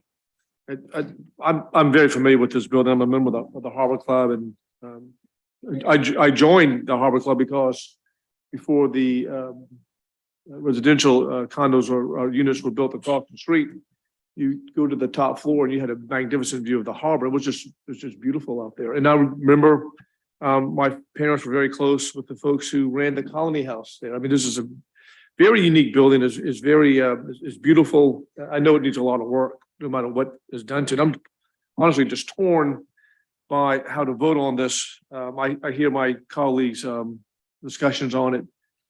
Just putting another hotel down here in an area that is very much commercial, but is also very much residential. You don't have to go too far beyond what's across the street from them, but to looking at the building to the left of the building, there's a lot of residences not too far from over there. So I want to hear some more comments before I make up my mind on it, but I am concerned about another hotel, a boutique hotel coming up and that. What was the staff's reservation, Mr. Morgan, on I think that really dealt with the fact that it had been removed from the overlay from a pretty exhaustive process back in 2013. Granted, it was used as the Harbor Club back then, but the feeling was, if you notice on the maps from there, let me see if I can get to the maps, how we were kind of shrinking back where the accommodations overlay was, getting away from further down the peninsula and further encroachment into neighborhoods and more just on that spine of King and meeting areas. And I think that is really why we felt like this should not be brought back into it again. Councilmember Gregg. Thank you, Mr. Mayor. This is currently part of District 1. I am going to vote in favor of this. One, it seems to me that the removal of this from the overlay district is a little bit arbitrary. The Vendu is across the street. Second, I just want to, I would like to recognize that Mr. Benedict, he's reached out to folks in the community, French Quarter Neighborhood Association, and did the legwork to try to get this moved through the right way. And as you heard, the president of the French Quarter Neighborhood Association is in favor of this, and I think we all received a couple letters from residents on nearby residences in favor of it. So from my perspective, I think we should move forward with it, and I'm going to vote to approve. Thank you very much. Thank you. Any other questions or comments? All in favor, please say aye. Aye. Any opposed? The ayes have it. So next up is number 7, as amended, just a correction or change that the ownership of the property changed over the since it was first registered. The owner is now a LLC called Focus Ventures. Yes, thank you, Mr. Mayor. Yes, this is 39 Line Street. It's on the map in front of you in the portion of Line Street between Meeting Street and the future Low Line and King Street. It is surrounded on all sides by MU2 workforce housing, and that is the request that they have, is that they be included in the MU2 workforce housing. It had not been part of previous requests in this location. It does have a structure on the property that I believe is around 20 years old or so, a residential type structure, but they would like to have the advantages of the MU2 WH. Here is an aerial of the property, and you can see some of the larger projects that have been built to the south and that are under construction to the north. In our current city plan, it's in city center, so that would be compatible with the MU2 WH. And that's just what city center calls for. And the difference between light industrial, which it had previously been, a lot of these areas have been light industrial for many, many decades and really haven't been used that way in a long while. So it's kind of bringing it into our current time frame by going to the MU2 WH. Here you see a street view of the property and the construction that's going on around it. And again, construction going on all sides almost, and across the street. And oops. And we did not have the slide here, that slipped out, but it was saying that the Planning Commission had recommended approval of this request at their last meeting. Mr. Morgan, the property has one of those structures on it. It's not a vacant lot. Right. Yes, Yeah. sir. Yes, sir. It has a structure on it that was built about 20 years ago. Okay. Yes, sir. Thank you. All right. Would anyone like to be heard on this matter? Please come forward. Yes, sir. Thank you, Mr. Mayor. I'm Justin Swan of Focus Ventures, and I'm just here to answer any questions. We think that property blends more into the use of that street. And yeah, basically, if there's any questions anybody has, can ask me if they have any issues. Well, I'll ask you one. Is this part of a larger development, or y'all just own this one parcel there? We own 41 Line Street Okay. as well. And we purchased this one when this motion was initially put in forth. It was with the previous owner as a condition of purchase. So we purchased, and the deal is done, and now we're pushing it through. And yeah, we like to improve the block and make it look more like a Charleston single house, even though it's, like you said, about 20 years old. So what difference does the zoning mean to y'all in terms of making it look more like a Charleston single house, if I may ask? Oh, well, it does look like a Charleston single house, basically to improve the property that we have, which is a historical home, and using the money from renting it to improve that property, maybe one day adding additional structure. There's a lot of developments around it. They're very industrial looking. And so I feel like these two properties help add a little bit of the Charleston historical downtown feel to it. And all right. Yeah, we're just two local guys who really like historical homes. Great. Councilmember Seeking. Well, I had the same question. I'm not sure I got the bottom of it. So between light industrial and MU2, I mean, in terms of residential, we allow residential use, but is it the construction type that you have to do? And light industrial has to meet commercial grade, right? So it's a higher standard for construction. Yes, sir. New construction would, if there were new units built on the site, there would have to be the light industrial type standards. Okay. It also is a much greater level of density. In other words, light industrial, I believe, is about 19.6 units an acre versus the MU, which is unlimited except by the heights that are in place on the site. But that's not really an issue on this. It's such a small site. You're not going 19 units. You know, I don't know how many units are in the building at present or. There's 2 units. In the I'm building. sorry. There's 2 units in the building. It ain't going north of 19, I can tell you that. All right. Would anybody else like to be heard on this matter, by the way? Just checking. All right. It comes before council. Mayor, we had a number of people who were signed up on the list. I think Joshua Robinson. I think he's here for Battery Island Drive. I'm sorry. Yeah. Okay, sorry about that. No problem. Anybody else on this issue? All right, Line Street. Okay, it comes to council. Move for Please approval. silence your phone. All right. Did I hear a motion? Move for approval. Motion for approval. And we have a second. Any further discussion from anyone? Hearing none, all in favor, please say aye. As amended. And any opposed? The ayes have it. Thank you, sir. Thank you. All right, next up is the PUD, number 8, the James Island property. Okay. And this is a piece of property on Old Folly Beach Road. It's about, across here, and Battery Island Drive.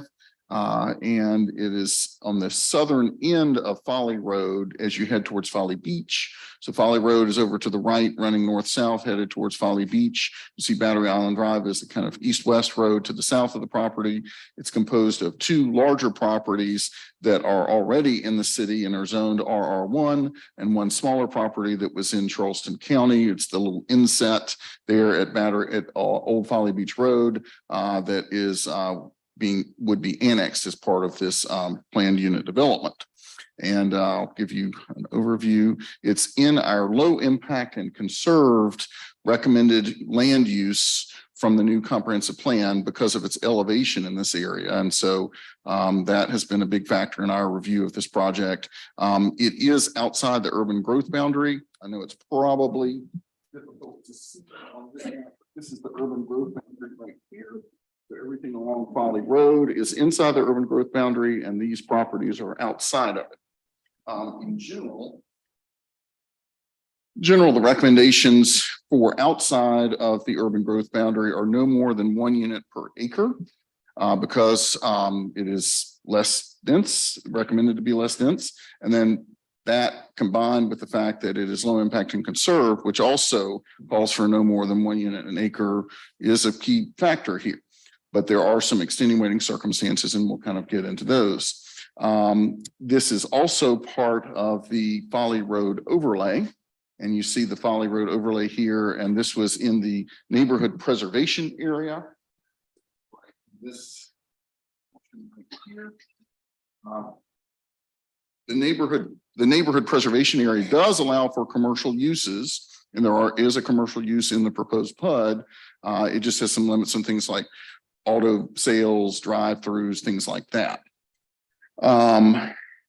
This is also an image that shows all the parcels that are in the overlay, so you get a sense of how it was put together.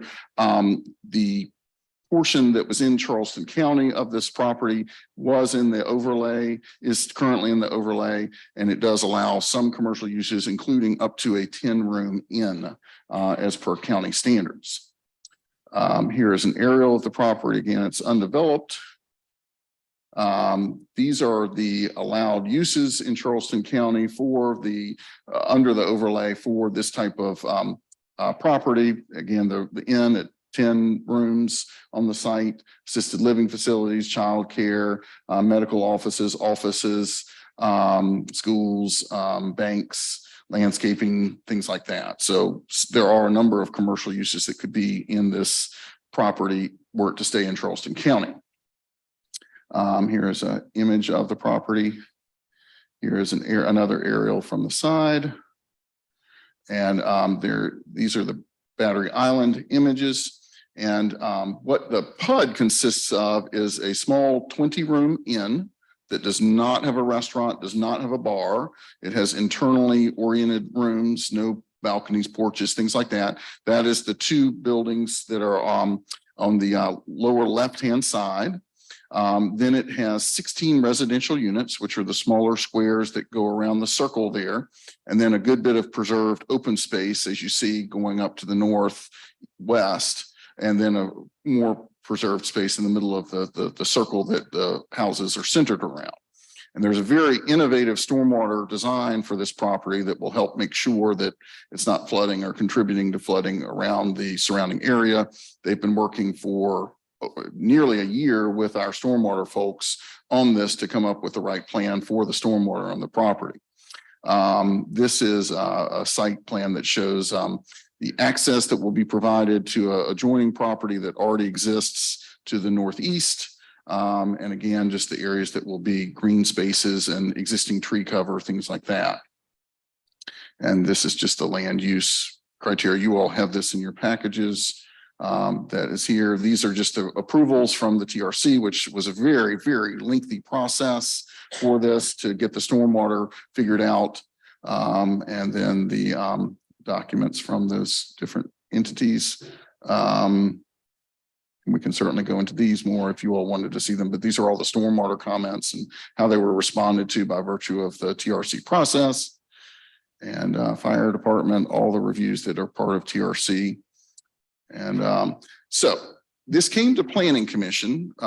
Staff did recommend for it. And the reason we recommended for it was that while it was not meeting the 1 unit an acre of density that we felt was more appropriate, it currently is at 3.5 units an acre under the RR1.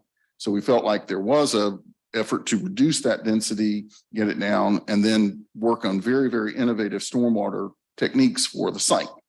As planning commission reviewed it, they ultimately did recommend for approval, but they felt like there were some conditions that should be on this. And these are all listed here, and that there would not be an operation of a restaurant or bar in the proposed inn, that the future commercial area, if the inn didn't happen, that they would have to have either office or a limited farm produce sales, because a planned unit development does have to be mixed use under our ordinance. So it couldn't just be the residential component. So this was a way, if somehow the inn was not going to be a part of it, that it would be either an office or a produce sales. And that the applicant for the use commits to contribute to the city of Charleston's affordable workforce housing account. This is in line with our accommodations overlay payable to prior to the issuance of the certificate of occupancy. So it's calculated at $5.10 per square foot. So they would be contributing via this hotel to our affordable housing workforce account, as would other new inns and hotels in the city. And then we would like that the inn would provide off-street parking at the rate of 2 spaces two spaces that meet the design requirements of our ordinance for each 3 sleeping units.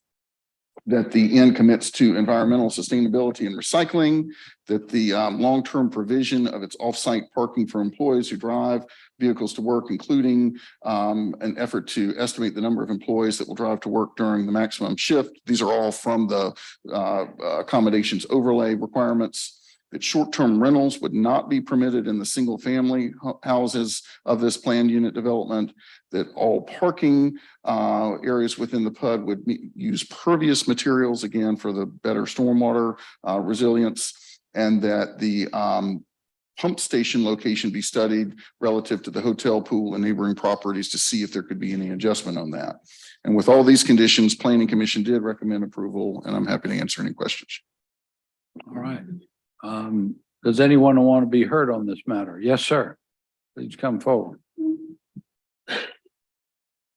Thank you very much, Mr. Mayor, council members. Yeah. All right, I appreciate that. Thank you. Perfect. Happy holidays, everyone here. My name's Gary Lassane. I'm part of the ownership team. The ownership team is myself, Jerry Shear, Ty Cohen, and Arthur Cohen. We all have deep roots here in Charleston, South Carolina, and we care about our community. We took the time to put forth thoughtful development strategies for Beefield, a historically African-American community.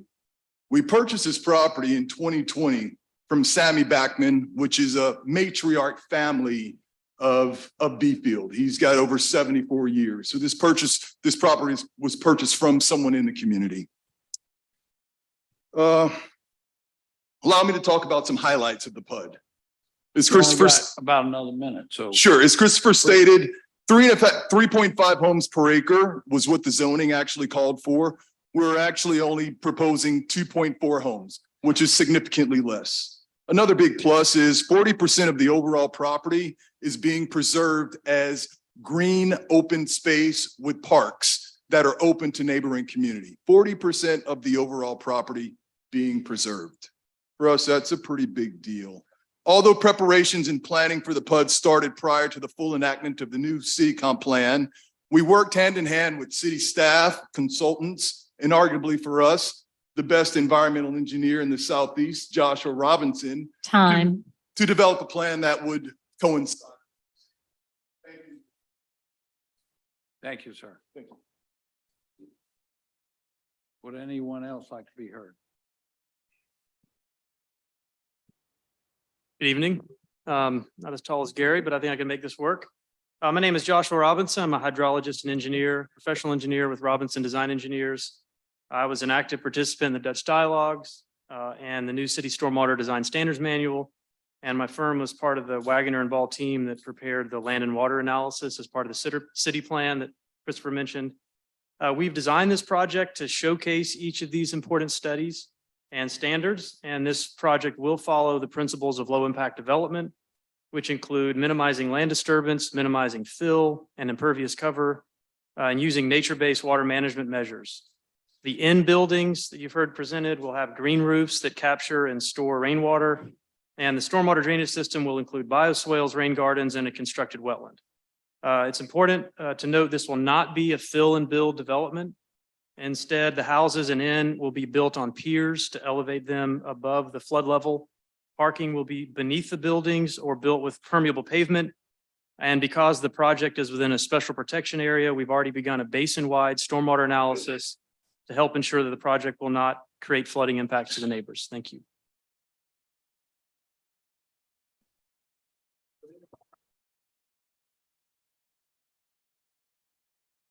Mr. Mayor.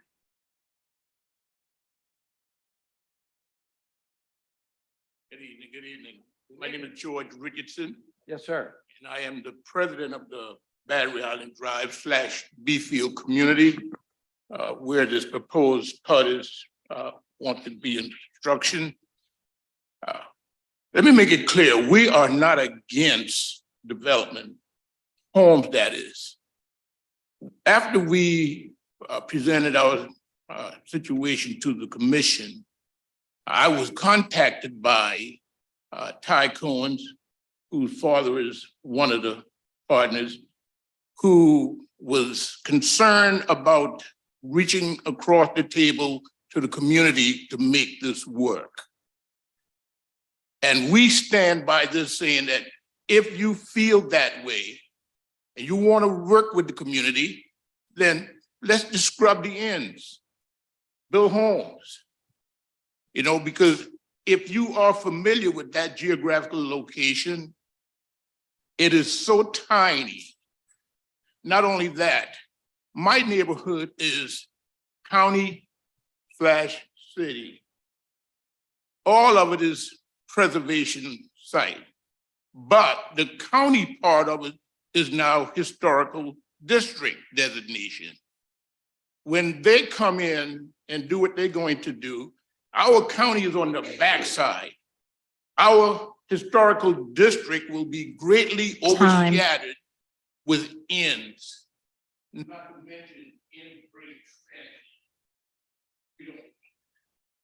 That's what we do. We don't want to take it. Thank you, sir. Yes, sir. Please come forward. Thank you, sir. My name is James Green. My address is 1857 Old Folly Beach Road, and my driveway goes right through the development. My house is at the very end, the only house that's in that area. So my road is going to be impact at some point in time when they start the construction. I've yet to have someone come down and give me some more information on how it's going to impact me getting to my house. The road has been there for over 60-something years. That's how long the house was there. I have lived there for 49 years. So I'd like to have some information explained to me how they're gonna detail that road coming to my house. I don't want them to landlock me. That's right. Thank you.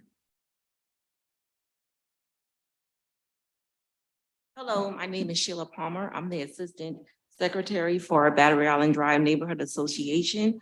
I am, and we are against the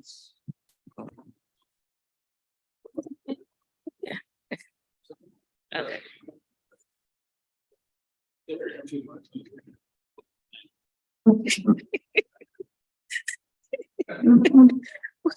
Again,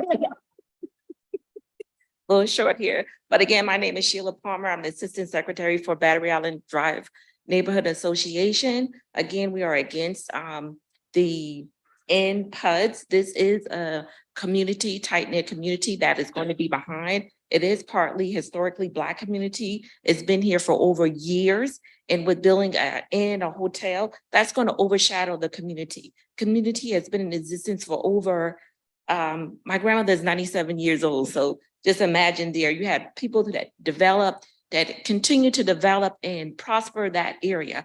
Also, again, there are the traffic in that area. I am currently not a resident of that area, but I go there about out of 7 days of the week, 5 days. I'm the overseer for my grandmother, make sure everything is good for her. And I just want to keep the neighborhood, keep it a residential neighborhood as it has always been. And I know my time is almost up, but just thinking that you're going to overshadow with an inn and a hotel with the community that's already been in existence, other not otherwise known as the B-field community. And probably a lot of people know where that community is at. Thank you. Thank you. Would anyone else like to be heard? And Mayor, we did receive one comment. Battery Island Community LLC submitted letters of support from Brooks Environmental Consulting Services, Sammy Backman, Kenneth Lafayette, Robert M. Hollings III, Ford McCabe, and Bradley Baker. Seeing no one else, it comes before council. Councilmember Parker. Thank you. Thank you, everybody, for coming to speak, and thank you, Mr. Morgan. You know I'm going to have plenty of questions, so stay close. So first of all, as some of you may already know, I am not in support of this. I have heard loud and clear from not only the neighborhood that this will land in, but the other citizens on James Island.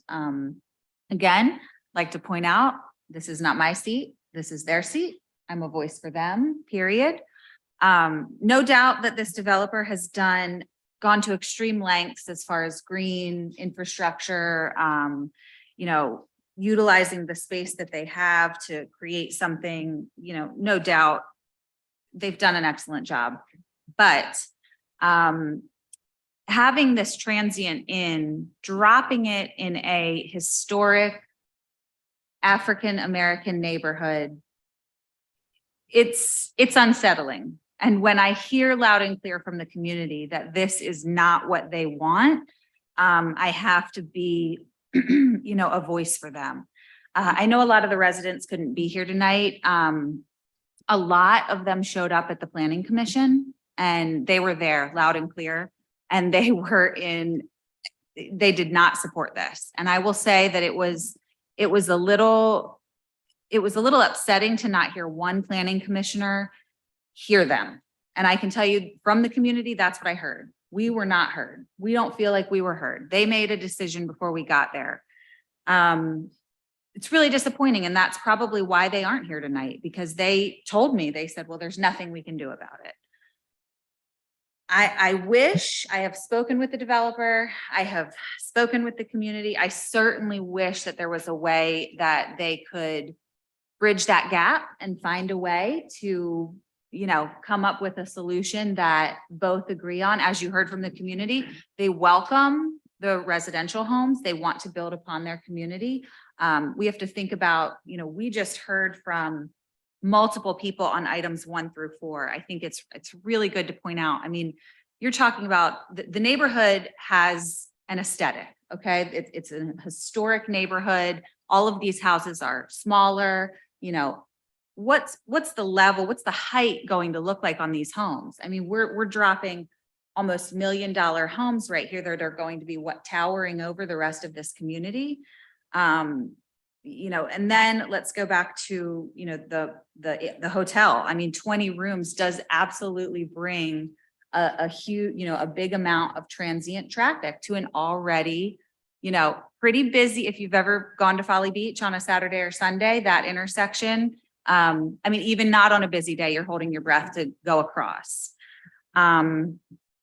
We've had a bar and a restaurant that have been closed down, one closed by the city, one closed by a fire.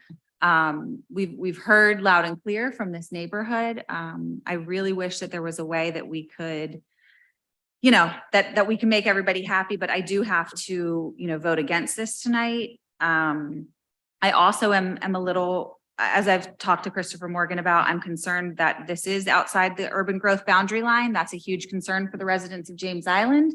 This is a low-lying area. We certainly feel that the density is too high, especially being outside of the boundary line. The Rethink Folly Road overlay, I don't know, you know, it's in the neighborhood preservation district. The county council piece that the inn would currently sit in, 10 rooms. I'm not sure what's preserving a neighborhood by dropping a hotel in it. I'm still trying to figure that out.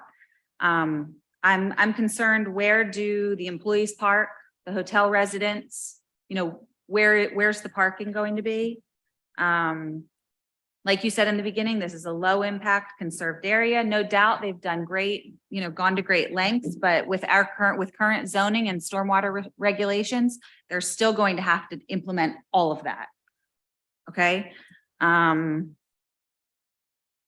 Again, I share that gentleman's concern. He doesn't know where his driveway is going to go.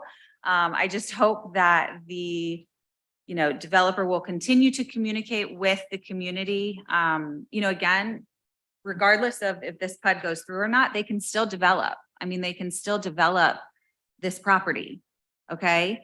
And the community understands that. And it's demeaning in a planning commission meeting when commission members tell them, this is the best thing for your community. That's when a community doesn't feel heard. So I'll end there, but just so everyone knows, this is James Island votes no on this one. Thank you. Thank you. Would anyone else like to be heard? Councilmember Waring. Mr. Morgan, could you come back to the microphone and let's do a compare and contrast? Because property owners have rights.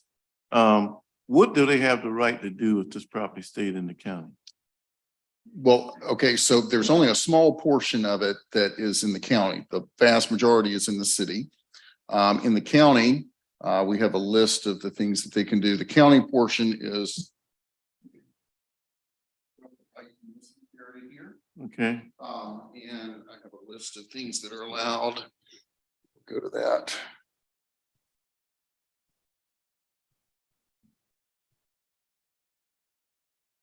Sorry, that's conditions.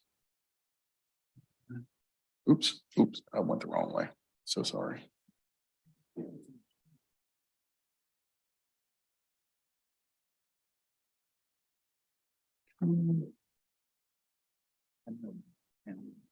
Okay. So in the county, you can do a hotel or motel with up to 10 guest rooms, a bar or lounge with a special exception, assisted living facilities, childcare, medical office, short-term rental, an office with conditions, horticultural production, farmers market, school, pet store, bank, landscaping services. These are the types of. So thank you. Now let me ask this now. By it being in a PUD, which is, planned unit development, which is a custom zoning, the bar and the lounge has been eliminated. Correct. Okay. Yes, sir. So, and this is what the planning commission is getting at. In other words, property owners have right. They have the right to do a hotel and a motel now. They have the right to do a bar and a lounge now. As a result of coming through the city's planning process, alcohol has been eliminated legally from the site. You know, one thing about African-American communities, I'm born and raised in one. And I do remember the days of segregation. And in those communities, we had businesses. And a lot of those businesses died doing integration. And this is why. They did not have funding. They couldn't go to the C&S Bank at that time to say, many of y'all don't know, but right on the corner of Ashley and, I'm sorry, on Spring Street and Haggard Avenue was the Ashley Bar and Grill and the James Hotel. All of those were African-American. With integration, an economy was lost. Basically, we could not go to the white hotels. We could not go to the white restaurants. So it was a captured market. Funding, our cash flow was plentiful. When integration came and we could go to S&S cafeteria and we could go to Holiday Inn, the James Hotel lost business and the Ashley Bar and Grill lost business. Again, they couldn't go to upgrade they couldn't borrow money to upgrade their facilities. They certainly couldn't borrow a line of credit to float them over a bad cash flow period of time. That's why those businesses dried up. And I would say, you go to Mosquito Beach on James Island. As a matter of fact, down Solid Green Road where Mr. Backman and his family made a living with the shrimp boat company. Again, there were motels there, there were restaurants there, and they still today try to resurrect that property. And again, one of the problems those commercial areas have been resurrected is because of a lack of capital. Now, from a green perspective, I think this is one of the first developments that actually came in using almost everything they could use from the Dutch dialogue. So I commend Mr. Robinson and his team for coming in, but I will ask Mr. Robinson to come back to the microphone and answer the question that the resident had from the road perspective. If living at the end of the road when construction start, how is this man going to be able to ingress, his family going to be able to ingress and egress the site? Site plan. We'll get the site. There was a site plan that showed it, I think. Oh, there you go. Right there. Well, it's actually better on this one. So how is the existing residents going to be impacted? Yes, sir. The existing residents will be accessed through a new deeded access that'll actually be more permanent access than the current access that's granted across the other property. So right now you've got a grandfather access and Correct. now, from a legal standpoint, it'll be improved. Correct. So the entrance will still be off of Old Folly Beach Road, very near where it is now, but it'll go through the new city street and then through the new deeded access and will land on the parcel, on the Greens parcel, exactly where it does now. A new city street built to city standards with proper drainage. Yes, sir. This will be a city street. Yes, sir. Does it flood there now? Councilmember Bowden. So we'll ask the same question and just expand on it. What happens in 25, 30, 40 years as things change? I mean, it sounds like you'll have a really good plan for this site. And I agree that y'all should be commended for the work that you've done. Sounds like you did a great job working with the stormwater department. My concern is that it's low impact conserved, and as somebody who lives in an area that's surrounded by similar properties, you know, I just get a little bit concerned about what the limiting principle is. So what was done to consider what the site's going to look like in 25 years as sea levels continue to rise, as rain bombs get worse, and what's the assurance that we're not setting these people up for disaster? I think that's a question back to Mr. Robinson. Yes, sir. Well, all the buildings will be built a full story above the current ground elevation. That's the main thing. So all the structures will be out of the flood level completely. The other aspect of it is that because it is within a special protection area, and you can see in the kind of the narrow portion in the back of the parcel there, that's an existing wetland. And that wetland drains out into the county through a ditch system that then drains into the salt marsh. So as part of the project, as Mr. Morgan mentioned, we've had to do a basin-wide study that's ongoing, which we feel certain will improve the stormwater flooding potential, or it'll reduce the stormwater flooding potential and reduce the impacts of like a king tide event back flooding into that area. So, the elevations are such that, to your point, in 30 years, if sea level continues to rise incrementally, there will be more sunny day flooding events on the roadway. But that's why we've elevated all the structures. We've also minimized, disallowed any outbuildings or accessory dwelling units or anything that would allow additional impervious surface in the future. So we've kind of locked it in this land use and left as much natural area as possible to allow it to have as much sort of sponge effect if conditions change, the rain bombs you mentioned, that kind of thing. Councilmember Appel and then Seekings. All right, thank you, Mr. Mayor. And first want to talk about the inn, which is, as I understand it, to be the central bone of contention, if you will, between some folks in the neighborhood and the development team and the ownership team. As we've heard already, the portion of the property that's in the county is already zoned for, among other things, an accommodations use. And unlike the city of Charleston, we just got finished talking about this with respect to Prelow Street and the Old Harbor Club, is nobody has a right anywhere in the city of Charleston to build a hotel. You're just eligible to ask to build a hotel by virtue of being in the accommodations overlay. You still have to go to the BZA, get a special exception, meet, I think we're up to 19 criteria now. It might be over 20. But it's a significant process to get from here to there when it comes to a hotel in the city of Charleston. That's not the case in the county. Hotels are treated like just regular business uses.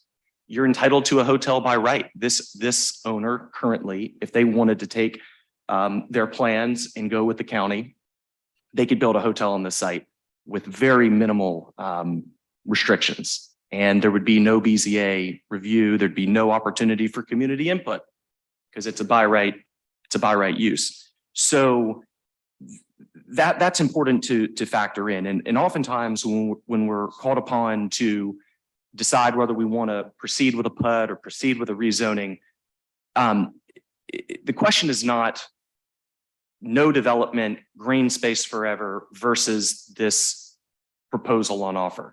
It's a choice between two different development scenarios. And option number one is a hotel by right in Charleston County. Option two is a hotel with all kinds of restrictions in the city of Charleston.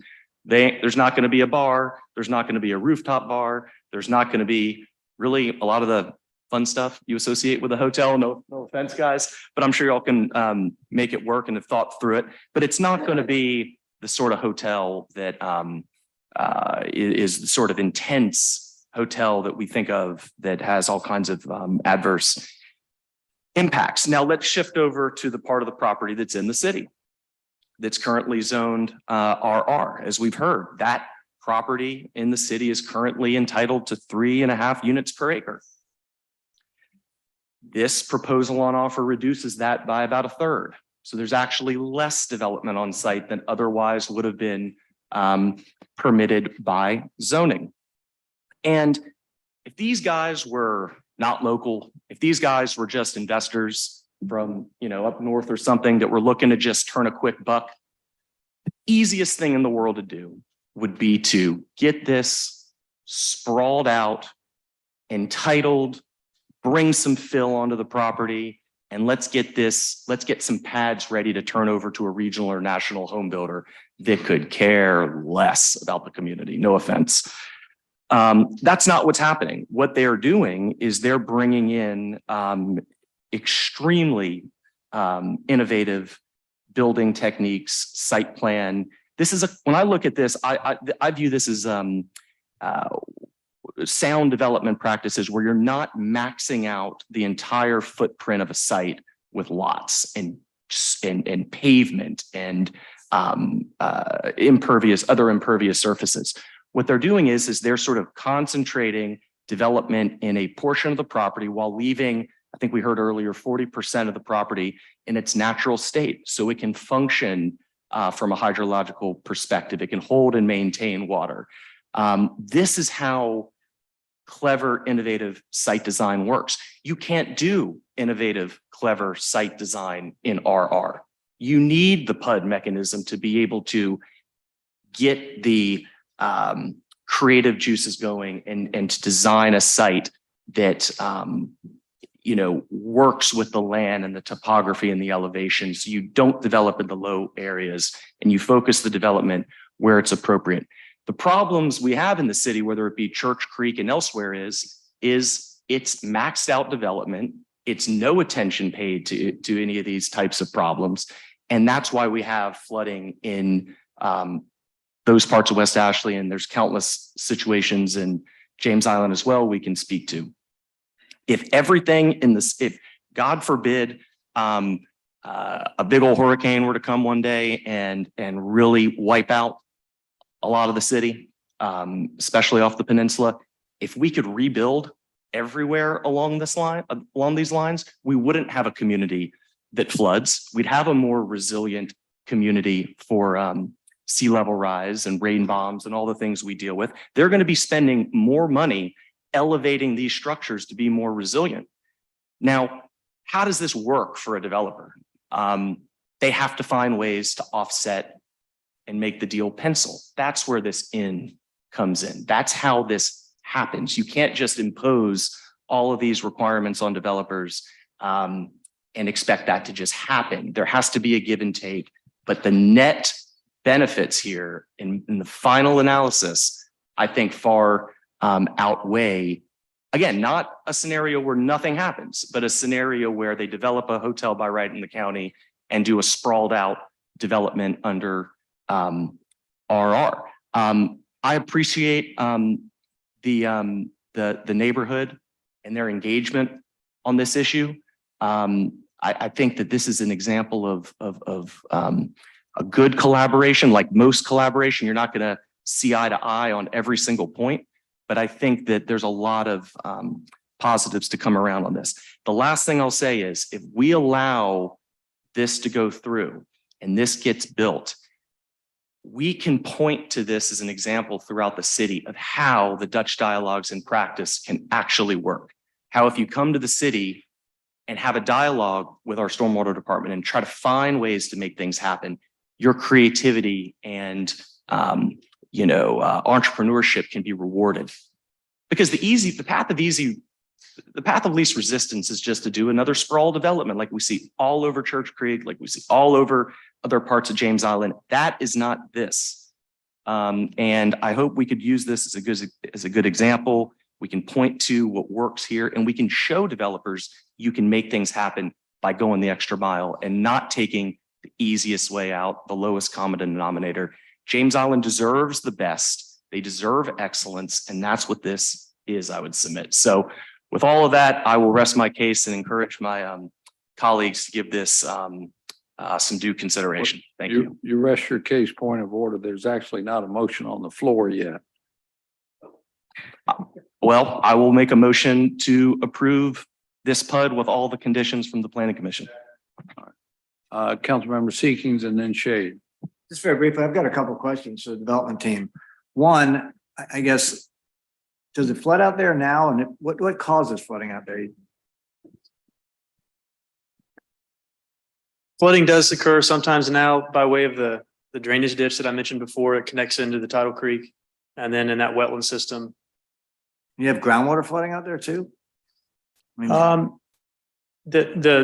The site itself where we're proposing development, none of that area floods. They're just in the area. There's documented flooding when large events will push water up that ditch. We've heard from from the residents in the neighborhood. And for the dedicated road that then will turn into the driveway for the housing behind, I mean, you're gonna build all the stormwater and drainage, so they've got Correct. unfettered access, just like everybody. Correct. Do y'all, I mean, this may be for y'all, do y'all have in mind a operator of your accommodations use? Just curious. We have not designated an exact operator at the time, but we will have someone that's present on site. Councilmember Shade. Thank you, Mr. Mayor. Mr. Morgan, what would be the next steps if we approve this application before as development proceeds with this property? So they would move forward with their permitting process. They've gotten, all the basics done as part of the TRC process that leads to a PUD being able to go to Planning Commission and Council, but then they would do the final refined design and proceed with permitting for the subdivision of lots, things like that. So to the point that Councilmember Pell is making, the end, which is sort of seems to be the lightning rod of all of this, is not necessarily a done deal. But even with the approval of this. The PUD is designed in a way to include in it most of the relevant special exception criteria. That's some of the conditions that Planning Commission put on it about the affordable housing fund and how the parking is handled. So it's consolidated into this as opposed to having to separately go to the BZA. Gotcha. So when I reviewed this application and reviewed our agenda package, and I saw the emails that we got from various folks, I thought this was going to be a no-brainer. I mean, I was ready to vote for it immediately. Then I heard Councilmember Parker's opposition and what she's representing from her constituents and the folks who came up. And I was just wondering why there was such an opposition to this. And I'm questioning whether or not, their concerns were they did not feel like they were being heard at the Planning Commission, or this is a lack of communication, or we're not getting the word out. Because the benefits, I don't want to repeat what Councilmember Pell or Councilmember Herring have pointed out already. I mean, the benefits of this thing are a whole lot better than voting this thing down, because if we vote this thing down, I hate to use the word floodgates, but the floodgates for other development are going to have the exact opposite effect of what the folks are looking to avoid happening. I mean, that's it in a nutshell, I think. If we don't approve this, the things that the residents don't want to happen potentially could happen. And so I'm going to support the motion. Thank you. Thank you. Anyone else with the first comments? If not, I'll go back to Councilmember Parker. I just want to be sure they can do 10 units, okay, not 20. So we're approving 20 homes. They can do how many? And again, with the way that the back end is set up, although it is 3 units an acre, what could they actually fit? So I don't want you thinking the message you're sending right now is that they can make this the West Ashley, a sprawling community. They can't do that even without the PUD. So yes, Ms. Parker. It's tough to know exactly how many additional residential units could be there. You probably have under a standard RR1, just a single cul-de-sac there. They have to be 12,500 square foot lots. So that's substantially bigger than the lots that are shown there. But there would not be the requirement for the green space. You do have a lot of the site that, has the wetland area and is kind of not usable up to the northwest. So that probably isn't going to be able to be a house lot. I would hazard a guess that you'd have a few more units than the 16 that they're proposing in the PUD under just the standard RR1. okay, thank you. So let's roughly say maybe 20 houses, 21 houses, okay? So 4 more houses, but 10 less units in a hotel. What's better for the community? Where are the employees and the folks that come to the hotel going to park? Parking has been a huge issue. I'm sure y'all have heard all about it on Old Valley Road and Battery Island Drive. You're not strangers to having heard about that. So where are they going to park? So the hotel would be elevated like all the structures on the site would be. So the kind of purplish grayish buildings, those are elevated, and that would be where the parking would be underneath that. For the hotel residents, what about employees? For all uses Everybody. There's related to the enough- hotel, that's there's enough correct. parking there. The applicants may be able to tell you exactly how many spaces are proposed under there. I don't know that exact number. Back to the restriction. Okay. So part of the TRC process is we had to clarify. It was a very daunting experience, and I actually think we've got a better product now after going through TRC. We spent a lot of time, as Christopher Morgan said, redoing and readjusting things to make sure that, one, to your point, Councilman Parker, we had sufficient parking per city standards for employees and also for the patrons of the inn. We've also got, within the development, we've got off-street parking that's situated for outside community members to be able to come in and actually have a safe place to park within the PUD to enjoy the open space as well. So we've eliminated the aspect of people parking on Old Folly Road as they are doing right now. We've implemented those things within our PUD. Great question. Thank you. If I may ask a question also, do you intend to sell the home units or are they rentals? So the home units, we may keep some and we may sell some. Okay. And if we do keep some, there'll be, yearly leases, things of that sort. Right. So. And the pump station that's mentioned, that's for stormwater as So well? the pump station is for stormwater because we needed to improve it. So it's something that we're putting in. As Councilman Ross stated, this project isn't necessarily for the faint-hearted. It's not a project of, hey, you know what? We can actually come in and get the most bang for our buck, because that's not what's going on here. This is actually a project that we decided early on when we brought in Joshua that, hey, you know what, we've got challenges here, but we're going to actually put our hat on the table and we're going to do things to the best of our abilities. They're going to cost more money, but you know what, we can always keep these homes. We don't have to sell them. And we're more interested in making sure that we can actually put forward something that we can be proud of at the end of the day, because we do believe, Mr. Mayor and council members, given the opportunity, this Battery Island PUD will be something that you all can be proud of, something that you all can actually point at and say, hey, it works. It costs more money, but it can be done. And at the end of the day, I think that's better for our city. Thank you. Thank you. Councilmember Parker, I think would like to invite one of the residents to make another remark, or do you have a particular question? Yeah. Oh, I just wanted to say something quick. Yes, I'm ma'am. hearing about the subdivision, the new subdivision. I'm not hearing anything about the community, the existing community, and how that affect them when you bring something in.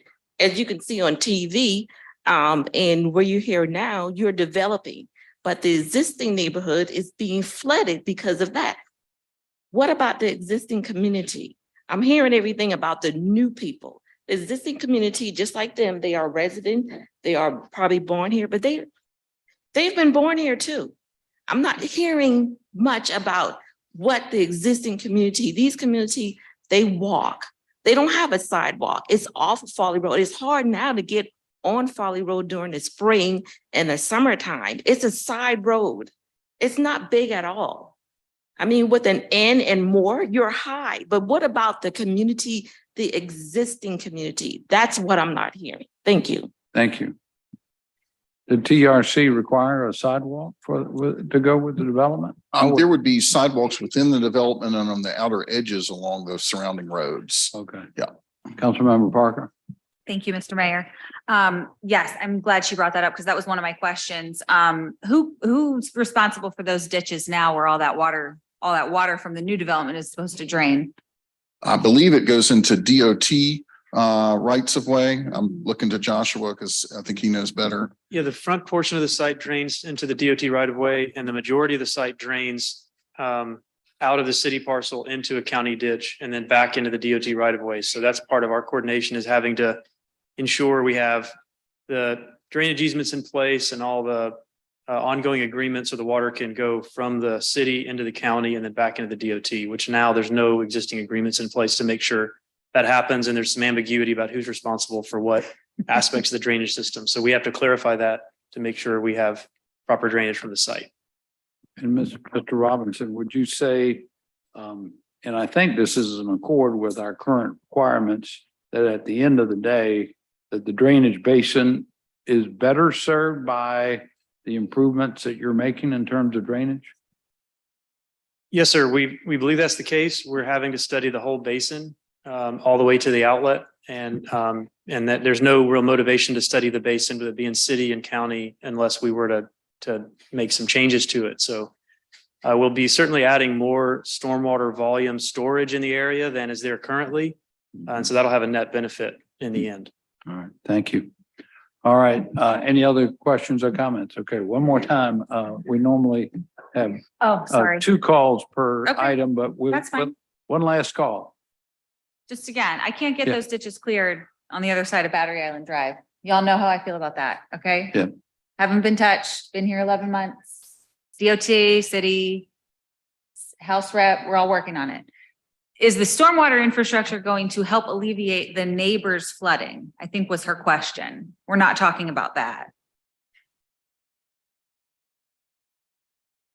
Councilmember Appel.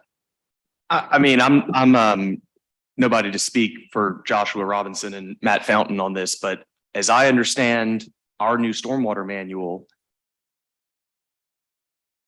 post-development, you are not only not flooding internally to the site, but you are not pushing water downstream onto other properties. You are not flooding yourselves and you're not flooding others.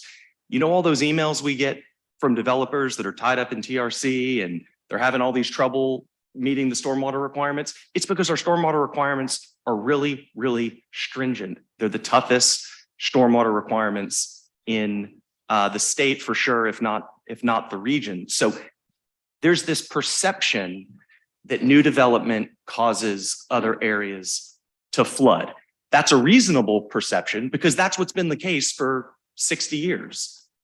Under the new stormwater requirements, that is not the case. It's not a peak flow based approach, which is what most jurisdictions have around here. It's what we had for years. That's why we have all these horrible flooding situations all over the city. This is a stormwater regulation model based upon volume. We want to make sure post-development, we are not putting more water downstream. That's why there's all this retention that you're seeing depicted in the site plan. So with respect to impacts to the neighbors and the neighborhood, we're not going to be flooding downstream. And as it relates to the neighborhood writ large and whether the neighborhood has been heard, you know, I would submit that all of the planning commission's comments and conditions are responses to the neighborhood. It's all the limitations on the operation of the hotel and things of that nature. These are things that are a response to mitigating impacts perceived or otherwise to the surrounding areas. So, but if I got any of that stormwater stuff wrong, please, let's let one of the engineers jump up and shout me down. All right, I'm going to call the question. All in favor of the PUD, please say aye. Any opposed? Nay. Nay. The ayes have it. And now for third reading and ratification, that was already second reading, I believe, wasn't it, Madam Clerk? No, I think that's the No. next one. That That's the was next just second one. reading. Okay. I mean, that's We'll the come next back group. for third reading. All right, number 9 is regarding city height districts. Thank you all for being with us.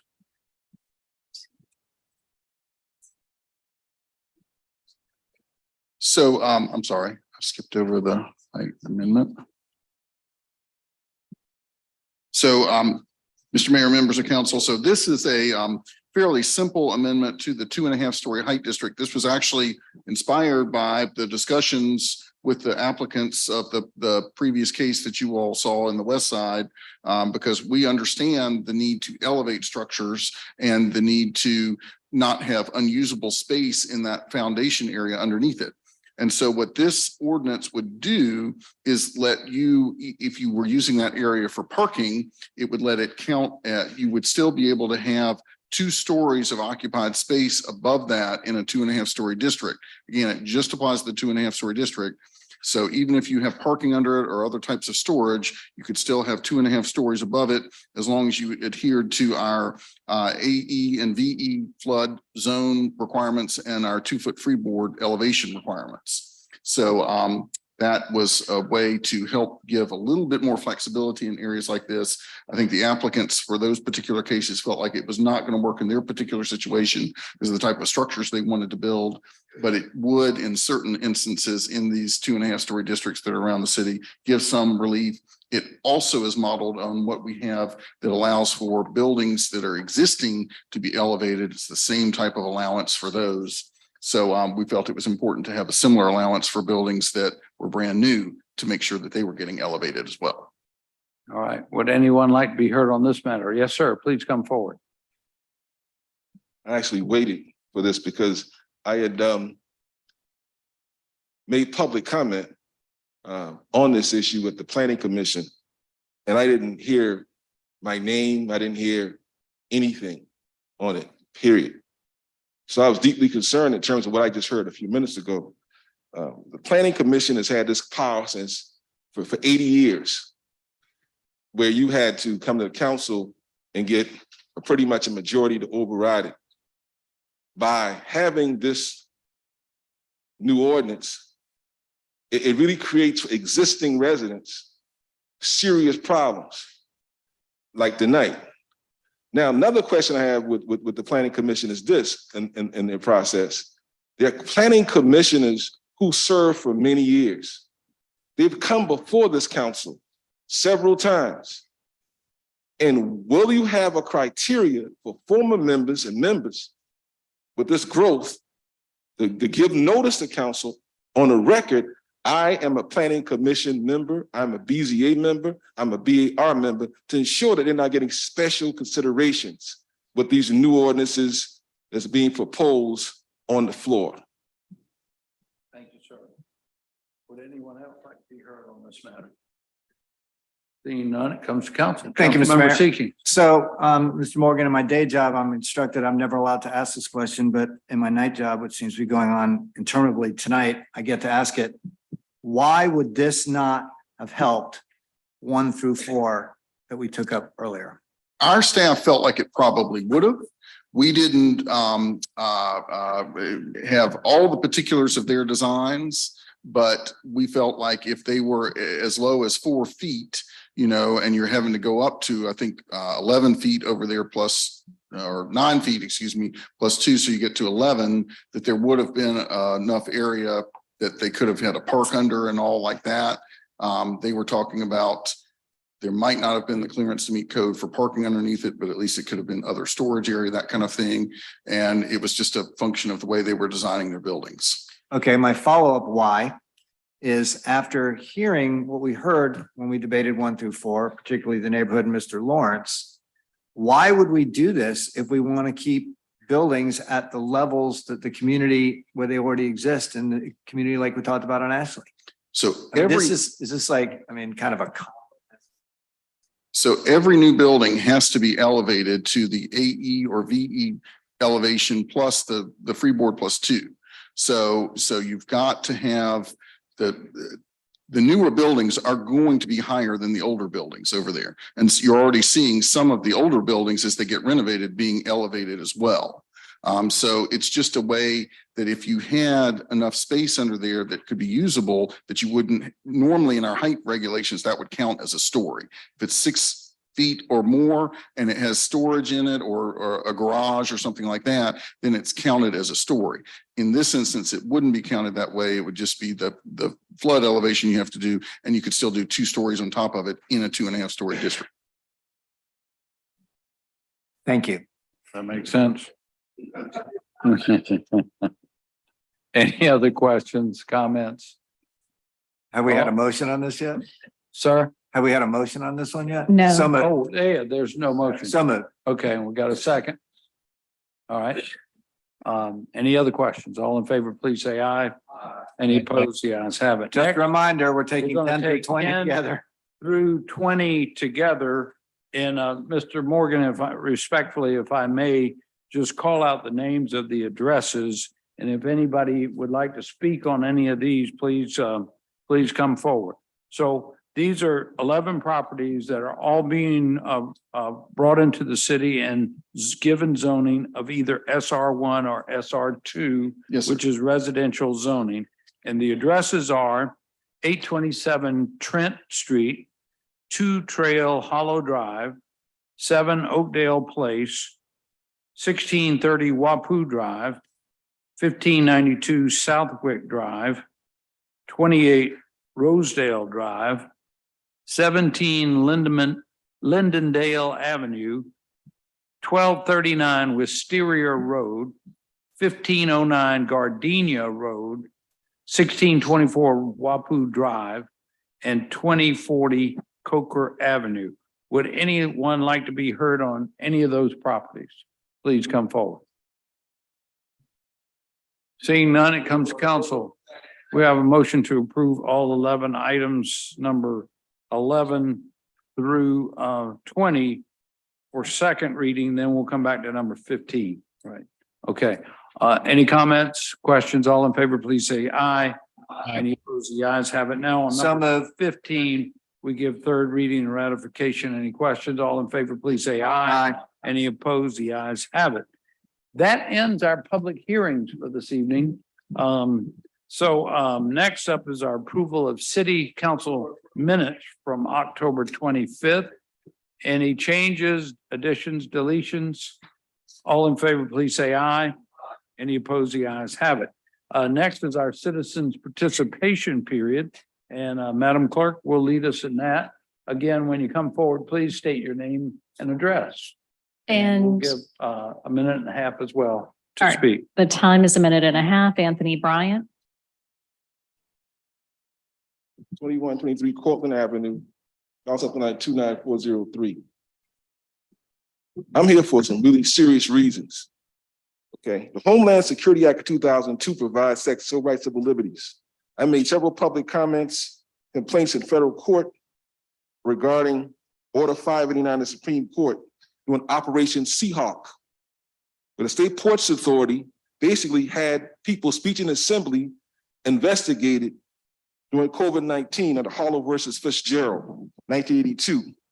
You have there the notes of the state of Virginia, Jefferson on your desk. Okay, that's on your desk. That's the premise of my life. Okay, I read that when I was 15 years old. I know who I am. Okay, there's no question in who I am. I read that when I was 15, and all supported documents support my position, who I am as a Black man. Okay, Jefferson, I'm a Jeffersonian prediction and miracle. Okay, that's what I am. And anytime I'm questioning about my manhood, who I am as a Black man, you read that. Ain't no critical race theory in that. That's real. That's 1781.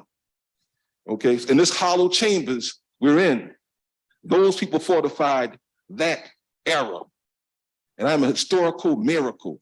Every Black man and woman in America is an historical miracle based on that prediction. That's why I'm here tonight. And so when you think about me, you read that. That's who I am.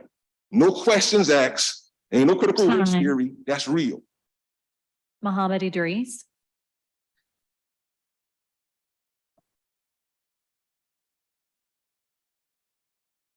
Evening.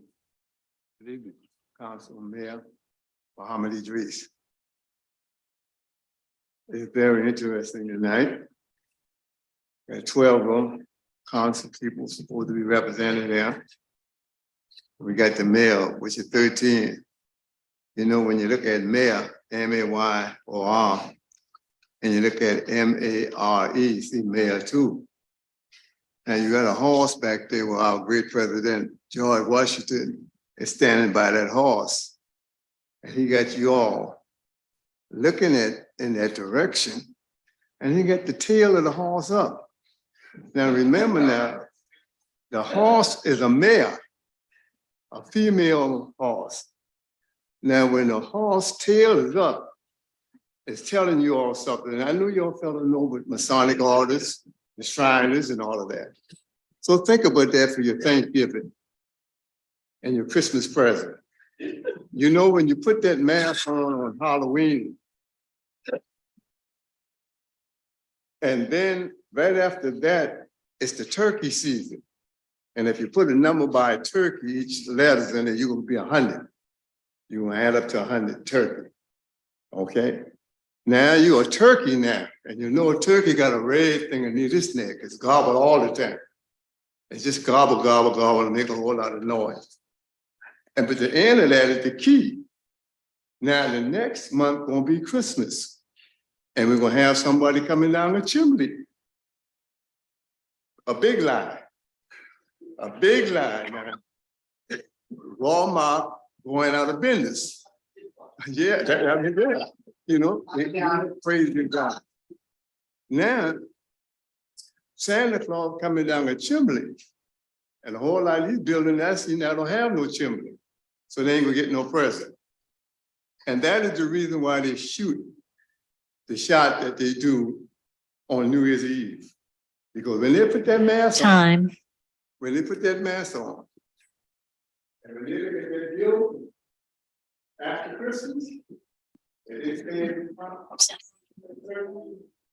I want to shoot somebody, some bad issue up in the air. Thank you. Thank you. Happy Thanksgiving. Belvin Olazov.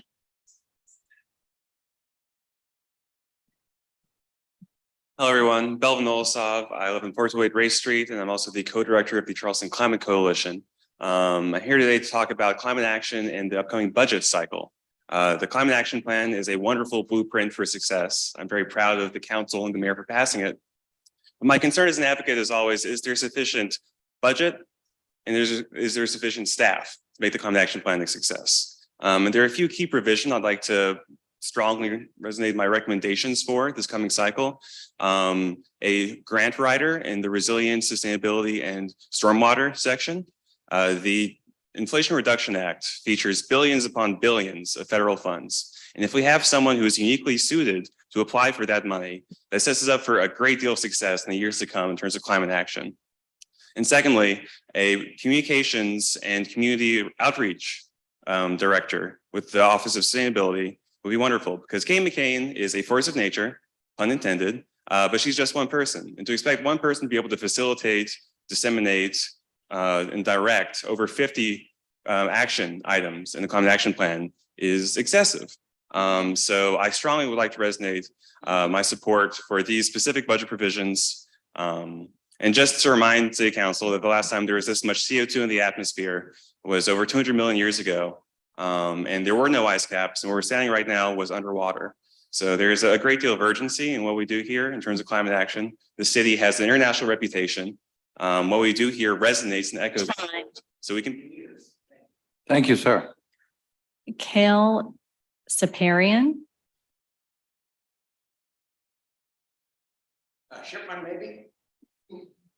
Yes. I'm sorry.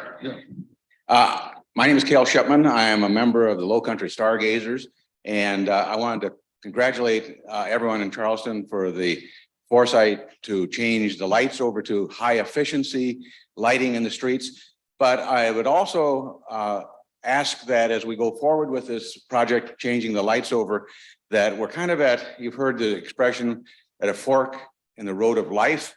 Well, this is a fork in the road of light for Charleston. The lights that you put in now are going to be with us for a long, long time.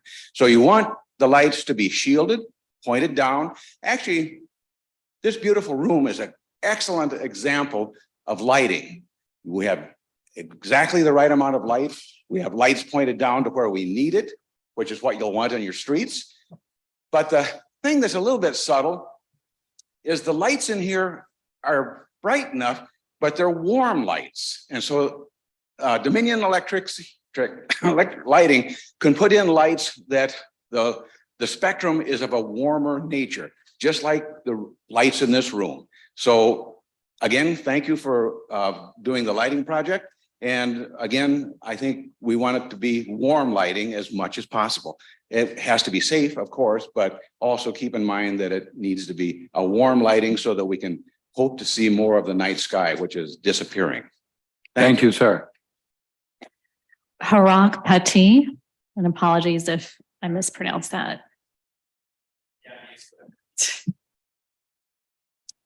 Hi, everybody. My name is Harak Patty. I live off of Clements Ferry Road. I'm actually in Council Member Boyd Gregg's district. I apologize to all the Tennessee fans ahead of time for my sweatshirt, but I had to wear it. I had to wear it this week. So I'm here standing in support of the climate action plan in support of actually funding it. And one of the parts that I would like to really make sure that we get funded is some sustainability grant writer program. In that particular position, what that would do is that would allow us to get in the game. Because if you look at it right now, the Inflation Reduction Act, that actually provides $27 billion in funding for municipalities. But if we don't have the proper structure set up to be able to actually get that funding, we're not going to be in the game. There'll be cities like New York, cities like Charlotte, they're already ahead of us. But what we need to do is fund these particular positions, and that will allow us to be able to actually get in the game.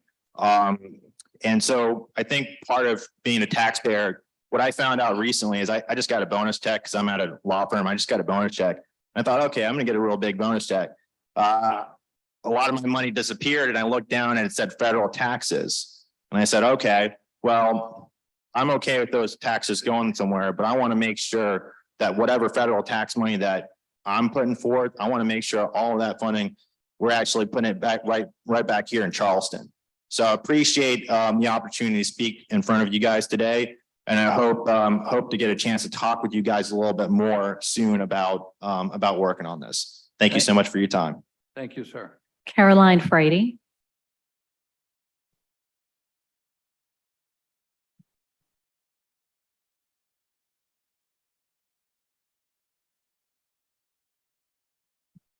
Hi, my name is Caroline. I live at 23 Ashton Street on the west side. I am also here with Charleston Climate Coalition, and as a Charleston resident, I'm here to tell you that I care very deeply about climate, especially being of the generation that will have to deal with its worst consequences. And Charleston is far from immune, if not highly more susceptible to most of them.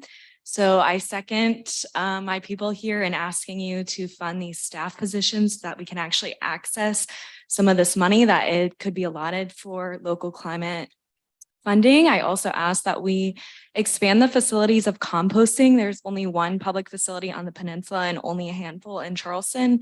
It's one of the greatest ways that citizens can reduce our methane emissions through averting food waste. And it is a very practical, realistic way to do that. Thank you. Thank you very much. Mark Gould.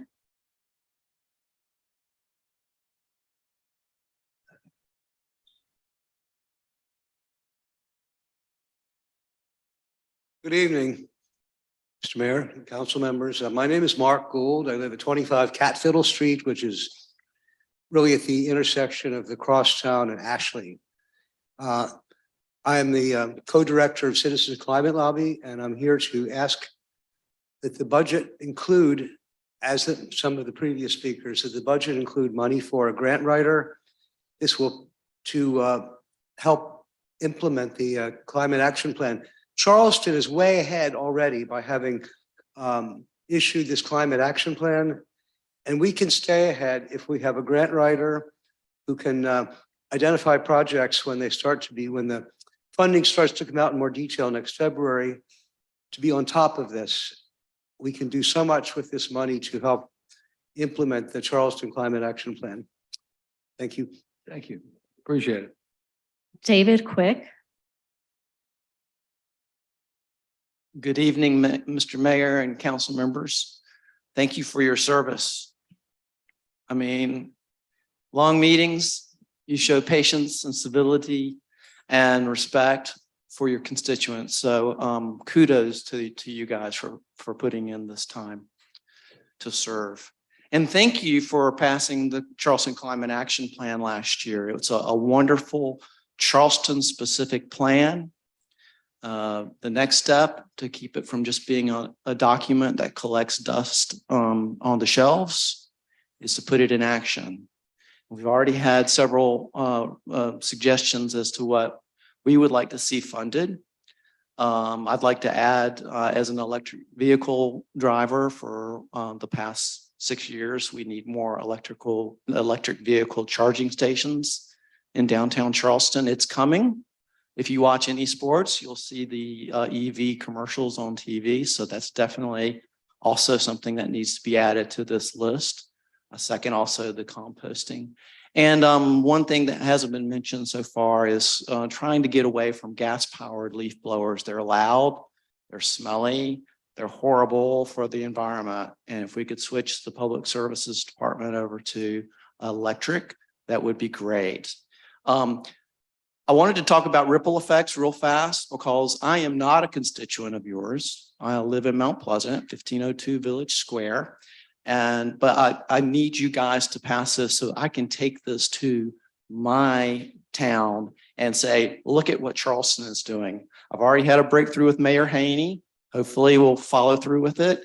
But please, I can point to you guys and say, they're doing it. Great example. Thank you. Ronald Malcolm. Mr. Mayor, just very briefly, if I might just make a quick comment. Councilman. So as Mr. Quick goes back across the bridge, please deliver the message to Mayor Haney that we in this city have adopted a policy to switch over to non-gas powered devices in our Parks Department. We've already got that moving and it's in place.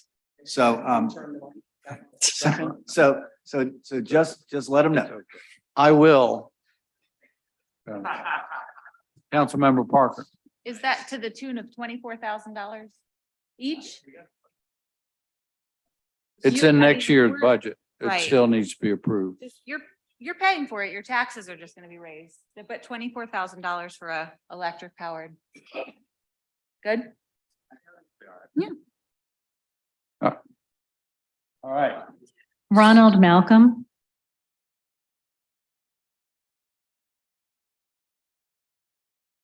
Ronald Malcolm. Mr. Malcolm. He had to leave. Marcia Higgins. We don't see her either. All right. And Tom Berta signed up online. He's I- here. Please come forward. What's that?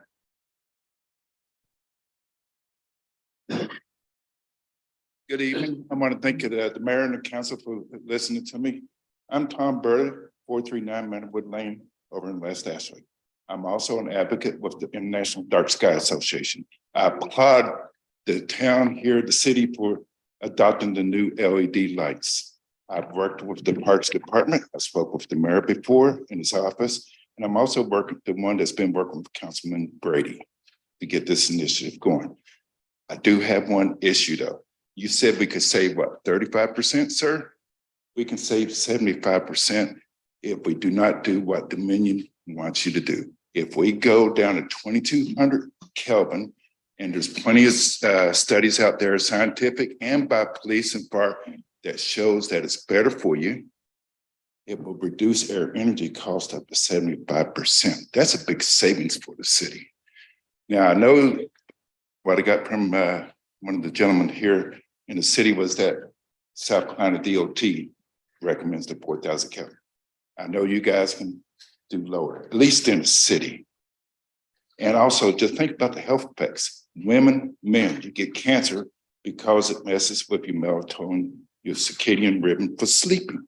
The blue light waves. He told me, sent me an email, said, they're not blue lights, they're white. Yes, they are, but they're in the blue spectrum that keeps you up at night. You see it now with computers, the blue screens, the glasses, you can get special lenses, blue, to protect you against that, so you can get your natural sleep. We are creatures of night. We're supposed to sleep at nighttime. These lights here, as my partner said, are perfect. Thank you, sir. Happy holidays. And those are all the speakers that we had signed up. We did receive some comments. Jay Sanders submitted a comment opposed to the Parker's gas station construction at 1776 Ashley River Road, as the intersection already had a number of gas stations, and recommended a restaurant instead. Zach Basidi submitted a comment asking council to follow through on its planned expansion of the pedicab program as it would be beneficial to entrepreneurs, locals, visitors, alleviate congestion, and would support becoming a greener and more sustainable city. Jennifer Tyrell, a biologist with Audubon, South Carolina, and president of the Charleston chapter, asked council to consider alterations to the Dominion LED streetlights due to the effects of excess lighting on insects and bird species.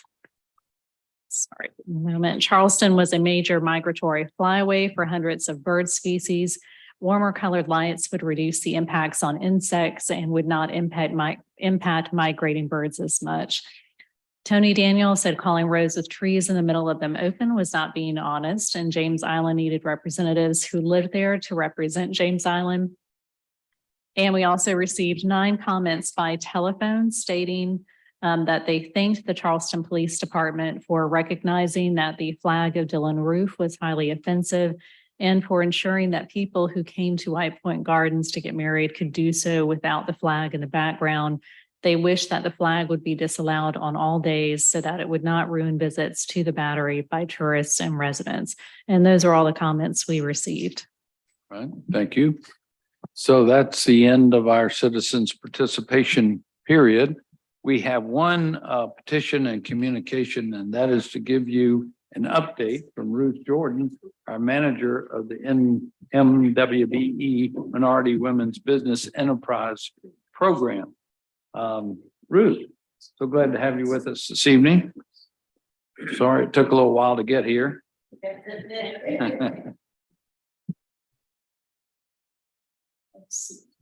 afternoon. For those who do not know me, my name is Ruth Jordan. I'm with the City of Charleston's Office of Minority and Business Enterprise. In accordance with our ordinance that was passed in 1987 that says that in furtherance of the procurement practices that all businesses shall be afforded an opportunity to participate in the city's procurement system. It also specified that controllable dollars must be afforded again the opportunity for MWB to participate. And section F of that ordinance, it says that the MWB manager shall report to council no less than quarterly the percentage of total combined city procurement awarded to minority business enterprises and women business enterprises, and a description of the procurement categories represented thereby. Such report shall be utilized to assist the city council in evaluating the effectiveness and establishing reasonable and realistic annual goals for the program. Our participation goals are 20% for construction, 20% for services, and 12% for supplies. The City Office of Women Minority Owned Office of Business Services have that primary mission to help the city accomplish this through MWBE certifications, business development and technical assistance, advocacy, and connecting business to business. This particular slide shows our diversity spend for this year. The African American Museum, on the construction side, a $51,733,009 has a 29.68% diversity spend. That equates to 20.88% for MBEs, 8.77% for women businesses, and a local spend of 49.8%. The Stonyfield Improvement Project, which was the cost of almost $706,000, had a 20% women business enterprise participation. Our Fishburne Spring US 17 drainage, a $51,933,757 project, has a 1.738% MWBE participation. The Bender Park, which is now going to be called the Carl Richardson Park, was $1.967,532, had a 14% MWBE The Daniels Island Rec Center, $9,070,677. In the mood for it, bro. A 12.72%. And during Divine Smokestacks, a cost was approximately $575,884, and it had a 7.1% MWBE spend. And then the 1099 King Street, which was the Alma Dungy Center, was $337,528 with a 2.5% MWBE spend. The CP training room renovation was about approximately $162,000 with a 16.9 MWBE spend. And then the Shiloh Park was approximately $333,035.60 was a 22.9% MWBE spend. Any questions before I go to the next slide? And so the City of Charleston's Office of Women Minority Business, our goal is to help increase and provide opportunities and access. Our 22 accomplishments year to date is that we sponsored a huge business expo at the Gaillard Center. We've certified over 103 new businesses added to our database. We have partnered with the Charleston Chamber Minority Accelerator called the MBA Partnership, where we're constantly increasing opportunities for minority-owned businesses. That includes women. Sometimes white women don't believe they're a minority, but we have a lot of women-owned businesses here in the city of Charleston. We were also able to participate with the American Contract Compliance Training that occurred this past July. It provided us legal reviews of our MWBE programs and best practices. It also stated about our federal reporting requirements because we get a lot of federal dollars. However, we're not accounting for those federal dollars of MWBE spend. And then one of the other things that we wanted to talk about was the neuroscience of hiring and selecting contractors. And then we also looked at, we also provided 17 workshops and training this year. And one of our most popular one was lender matchmaking, where we brought in about 20 plus lenders into a room. And we had speed dating with lenders because access to capital still remains one of the major problems with our women minority-owned businesses. And then in September, we had How to Win the Contract series. It was an entire month in the month of September. Every Wednesday in the month of September, we met the How to Win the Contract. Because too often we have so many businesses trying to compete to get work here in the city, not just the city, but throughout this entire region. We work closely with the county, we work with the city of North Charleston, we work with our school district and across the Tri-County area. And so winning the contracts is something that we really want to concentrate on. But more importantly, we got to stop saying, hey, we don't know MWBEs to be able to compete for our projects. So economic empowerment for MWBEs, again, our goal is to increase MWBE participation through our business development and technical assistance program.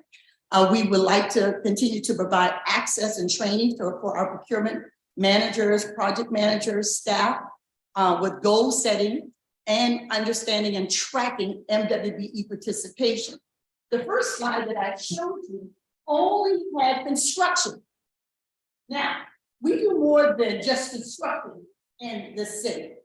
And so our ordinance said that we shall provide all of our diversity spend across the city. But unfortunately, we are not tracking all of our spend. We have what we call a decentralized procurement system. And this past January, we implemented, just for the capital project side of the city, a paper tracking system in 2022. So we're hoping that with the request for proposal for our new financial software that went out this past last month, we're hoping that this particular software will make us available to provide the tracking that's necessary to be able to report to you all of the diversity spent across the city. Also, we are working with the Bloomberg Foundation with our Bloomberg Procurement Lab. And you'll be hearing more from that cohort of staff along with myself.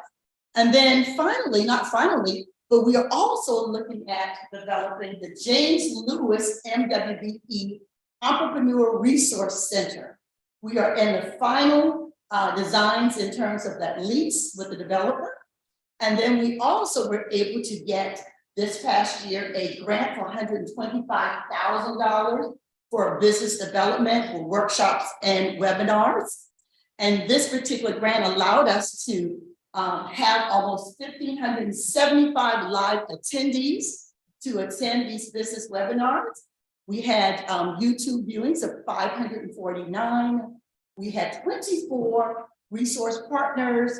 We had 14 panel experts, over 25 workshops, 2 major events I talked about, which was the Business Expo. And we would need to put that on your calendar for next year, March of 23, that's held at the Giga. It's what we call a reverse trade show. It's where I'm sorry, when you're talking about, it's a reverse trade show where we put the entire city on the display, not just the city, but we also work with our other agencies in and around the Tri-County area. We also got $850,000 in grant funding that we were able to lend through the Klein Fund. Out of that $850,000 was we lent $834,606. Out of that $800,000, there were 16 loans granted. 38% went to minority business enterprises, 13% went to women business enterprises, and 25% went to veterans-owned enterprises. And as a result of this business development lab, we again added an additional 85 certified businesses. For those that do not know, that we're building the ERC over at the James Lewis apartment complex at 91 Hanover Street.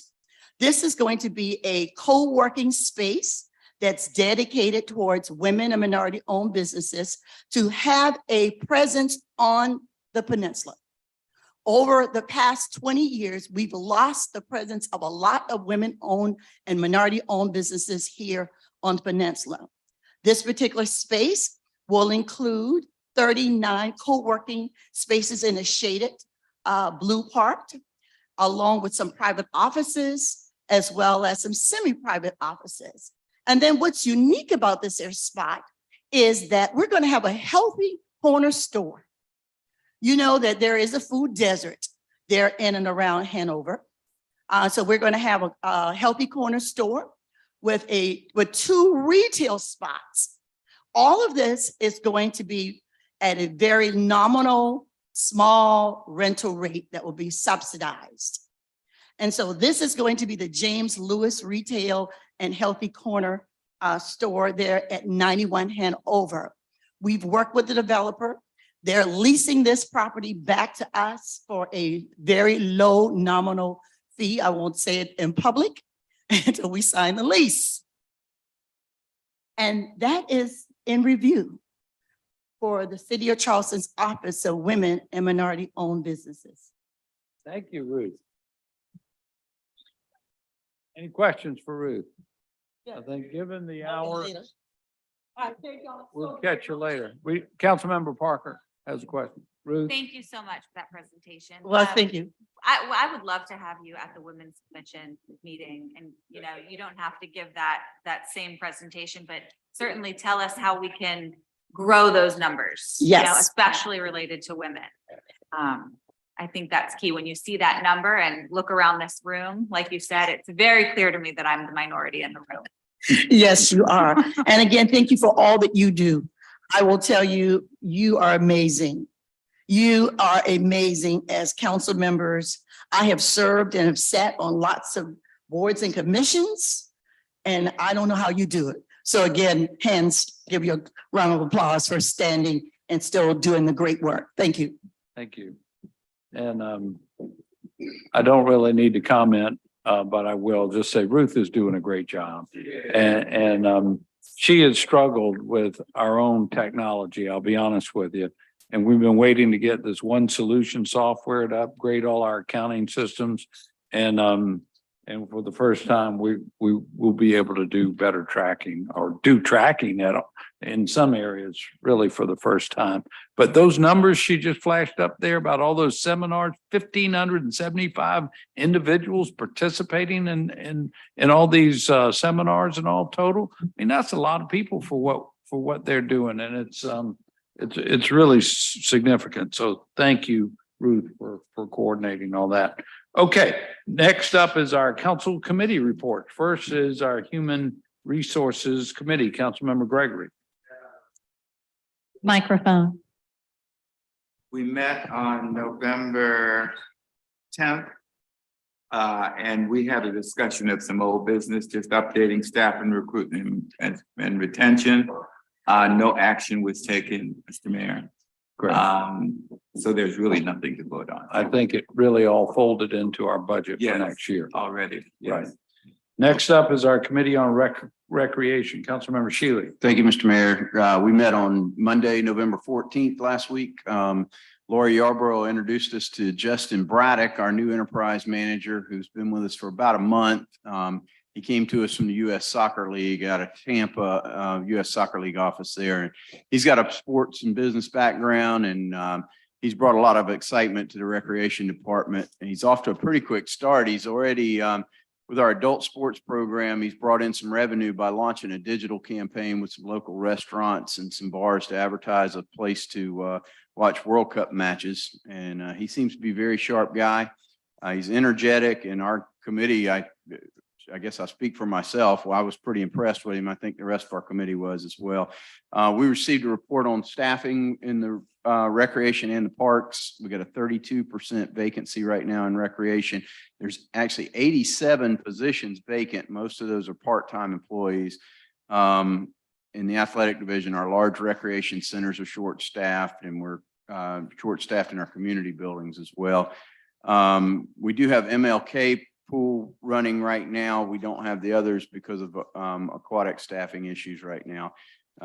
Jason Kronsberg reported that Parks currently has 113 of 158 positions filled. So there's about a 29% vacancy there of positions. But he talked about his forestry staff. He only has 3 positions filled right now out of 12 that are budgeted. There's currently only 1 crew, and that crew doesn't have a crew leader. Our superintendent's actually taking that and running that crew right now. So our construction crews are 50% vacant, so that severely limits us on a lot of small projects. But we have served 7,342 kids in our recreation program, and Laurie thanked our volunteers, saying that they're really the lifeblood of the recreation department right now. And the winter program started. We got about 3,300 kids there. Good thing about the winter programs, we don't use the fields as much. So that's actually helping Jason's team a little bit, but our gyms are very, very full right now. So Jason gave us a long update. I won't go through those, of course, but work that's been done. And I just thought it was amazing, the things that he's been able to do with it being short staffed. But we also talked about the Greenbelt funds. The 2023 cycle is open now for Greenbelt funds. We're working on a couple of applications. We're working on one application right now, Ashley Hall Road in North Woodmere over in West Ashley. That's about 6 acres of property with water frontage on a freshwater pond. And we also looked at a property on James Island, between James Island County Park and Fort Pemberton, in that area over there off the Stono. We're planning on having a presentation soon on that property as well. Take a look at that. In the Greenbelt Fund, we have a lifetime balance of $30 million. We only have a balance right now of $139,000, but there's something that'll be brought before County Council that may allow us to spend 10% of our total funds, which would knock us up to $3 million possibly of Greenbelt funds per year. We will have a full council workshop on January 26th, and that'll be to discuss our parks and master recreation plan. So please mark that on your calendar for January 26th for full council. And yeah, I just want to say thank you to Jason Kronsberg and Lori.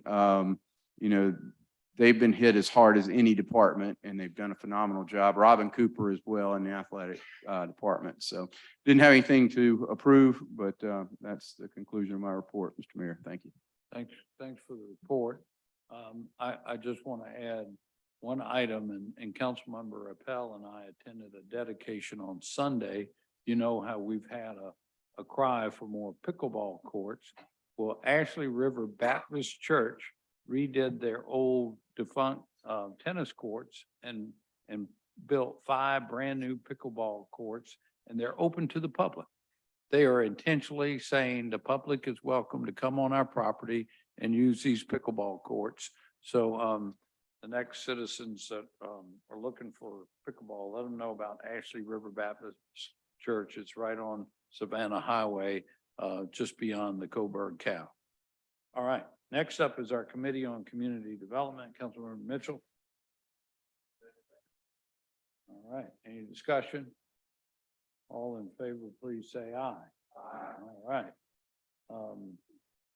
So, and we had a bill to approve from that, so I don't know if you have something for me to sign. The next up is our Committee on Public Works, Councilmember Waring. All right, any discussion? Councilmember Parker. I wasn't able to hear the environmental services update. Are we still at 16 employees picking up the trash for the entire city of Charleston? Or what was the update? The big update was that all the Ian trash has been taken care of, and we're back on the normal schedule of picking up trash from homes. So that was a big victory. You know, a lot of people having had so much to do with so little people, but we didn't get an update on the actual number of people, so I can't give you that. But I can get that. We respond later on. Thank you. I know we recently hired 2 new drivers, and I think they had 1 more offer out. So they're growing, but I mean, it's not by leaps and bounds, but they're growing steady. And I've asked Matt to keep extra help with Trident on board until we get a steady catch, but we remain caught up for a period of time. All right, next up is our Committee on Ways and Means. Oh, we got a vote on Public Works. We had a motion to accept the report and a second. Any discussion? All in favor, please say aye. Any opposed? The ayes have it. Next, our Committee on Ways and Means. It needs to be as amended because there was the deferral of the children's museum item. As amended. Any discussion? All in favor, please say aye. Any opposed? The ayes have it. Next is our bills up for second reading. I think we got 1 through 4 all together. And a second, we got any discussion on any of those 1 through 4? All in favor, please say aye. Any opposed? The ayes have it. Now for third reading and ratification. Any discussion on third reading? Hearing none. All in favor, please say aye. Aye. Any opposed? The ayes have it. We have no bills up for first reading. Now, rather than go into executive session, I was just going to have Julia give us a very brief update on the mediation publicly. Thank you, Mayor. So just so you know, we did not reach a resolution yesterday during mediation, but we're still having open discussion. So as soon as I have something good to report to you, we will have a full executive session. Thank you. Any questions? And, Hold on 1 second. Let me sign 2 more things here. and Mr. Mayor, while you're signing those, just a reminder, we're having a city council workshop on Monday at 4. It's a virtual meeting. It's for the construction, new construction on, yes. Slab on grade, yes. That's going to be at 4:00 Monday. It will be virtual. I hereby wish everyone a happy Thanksgiving. Any other further business come before us? We stand adjourned. Thank you all.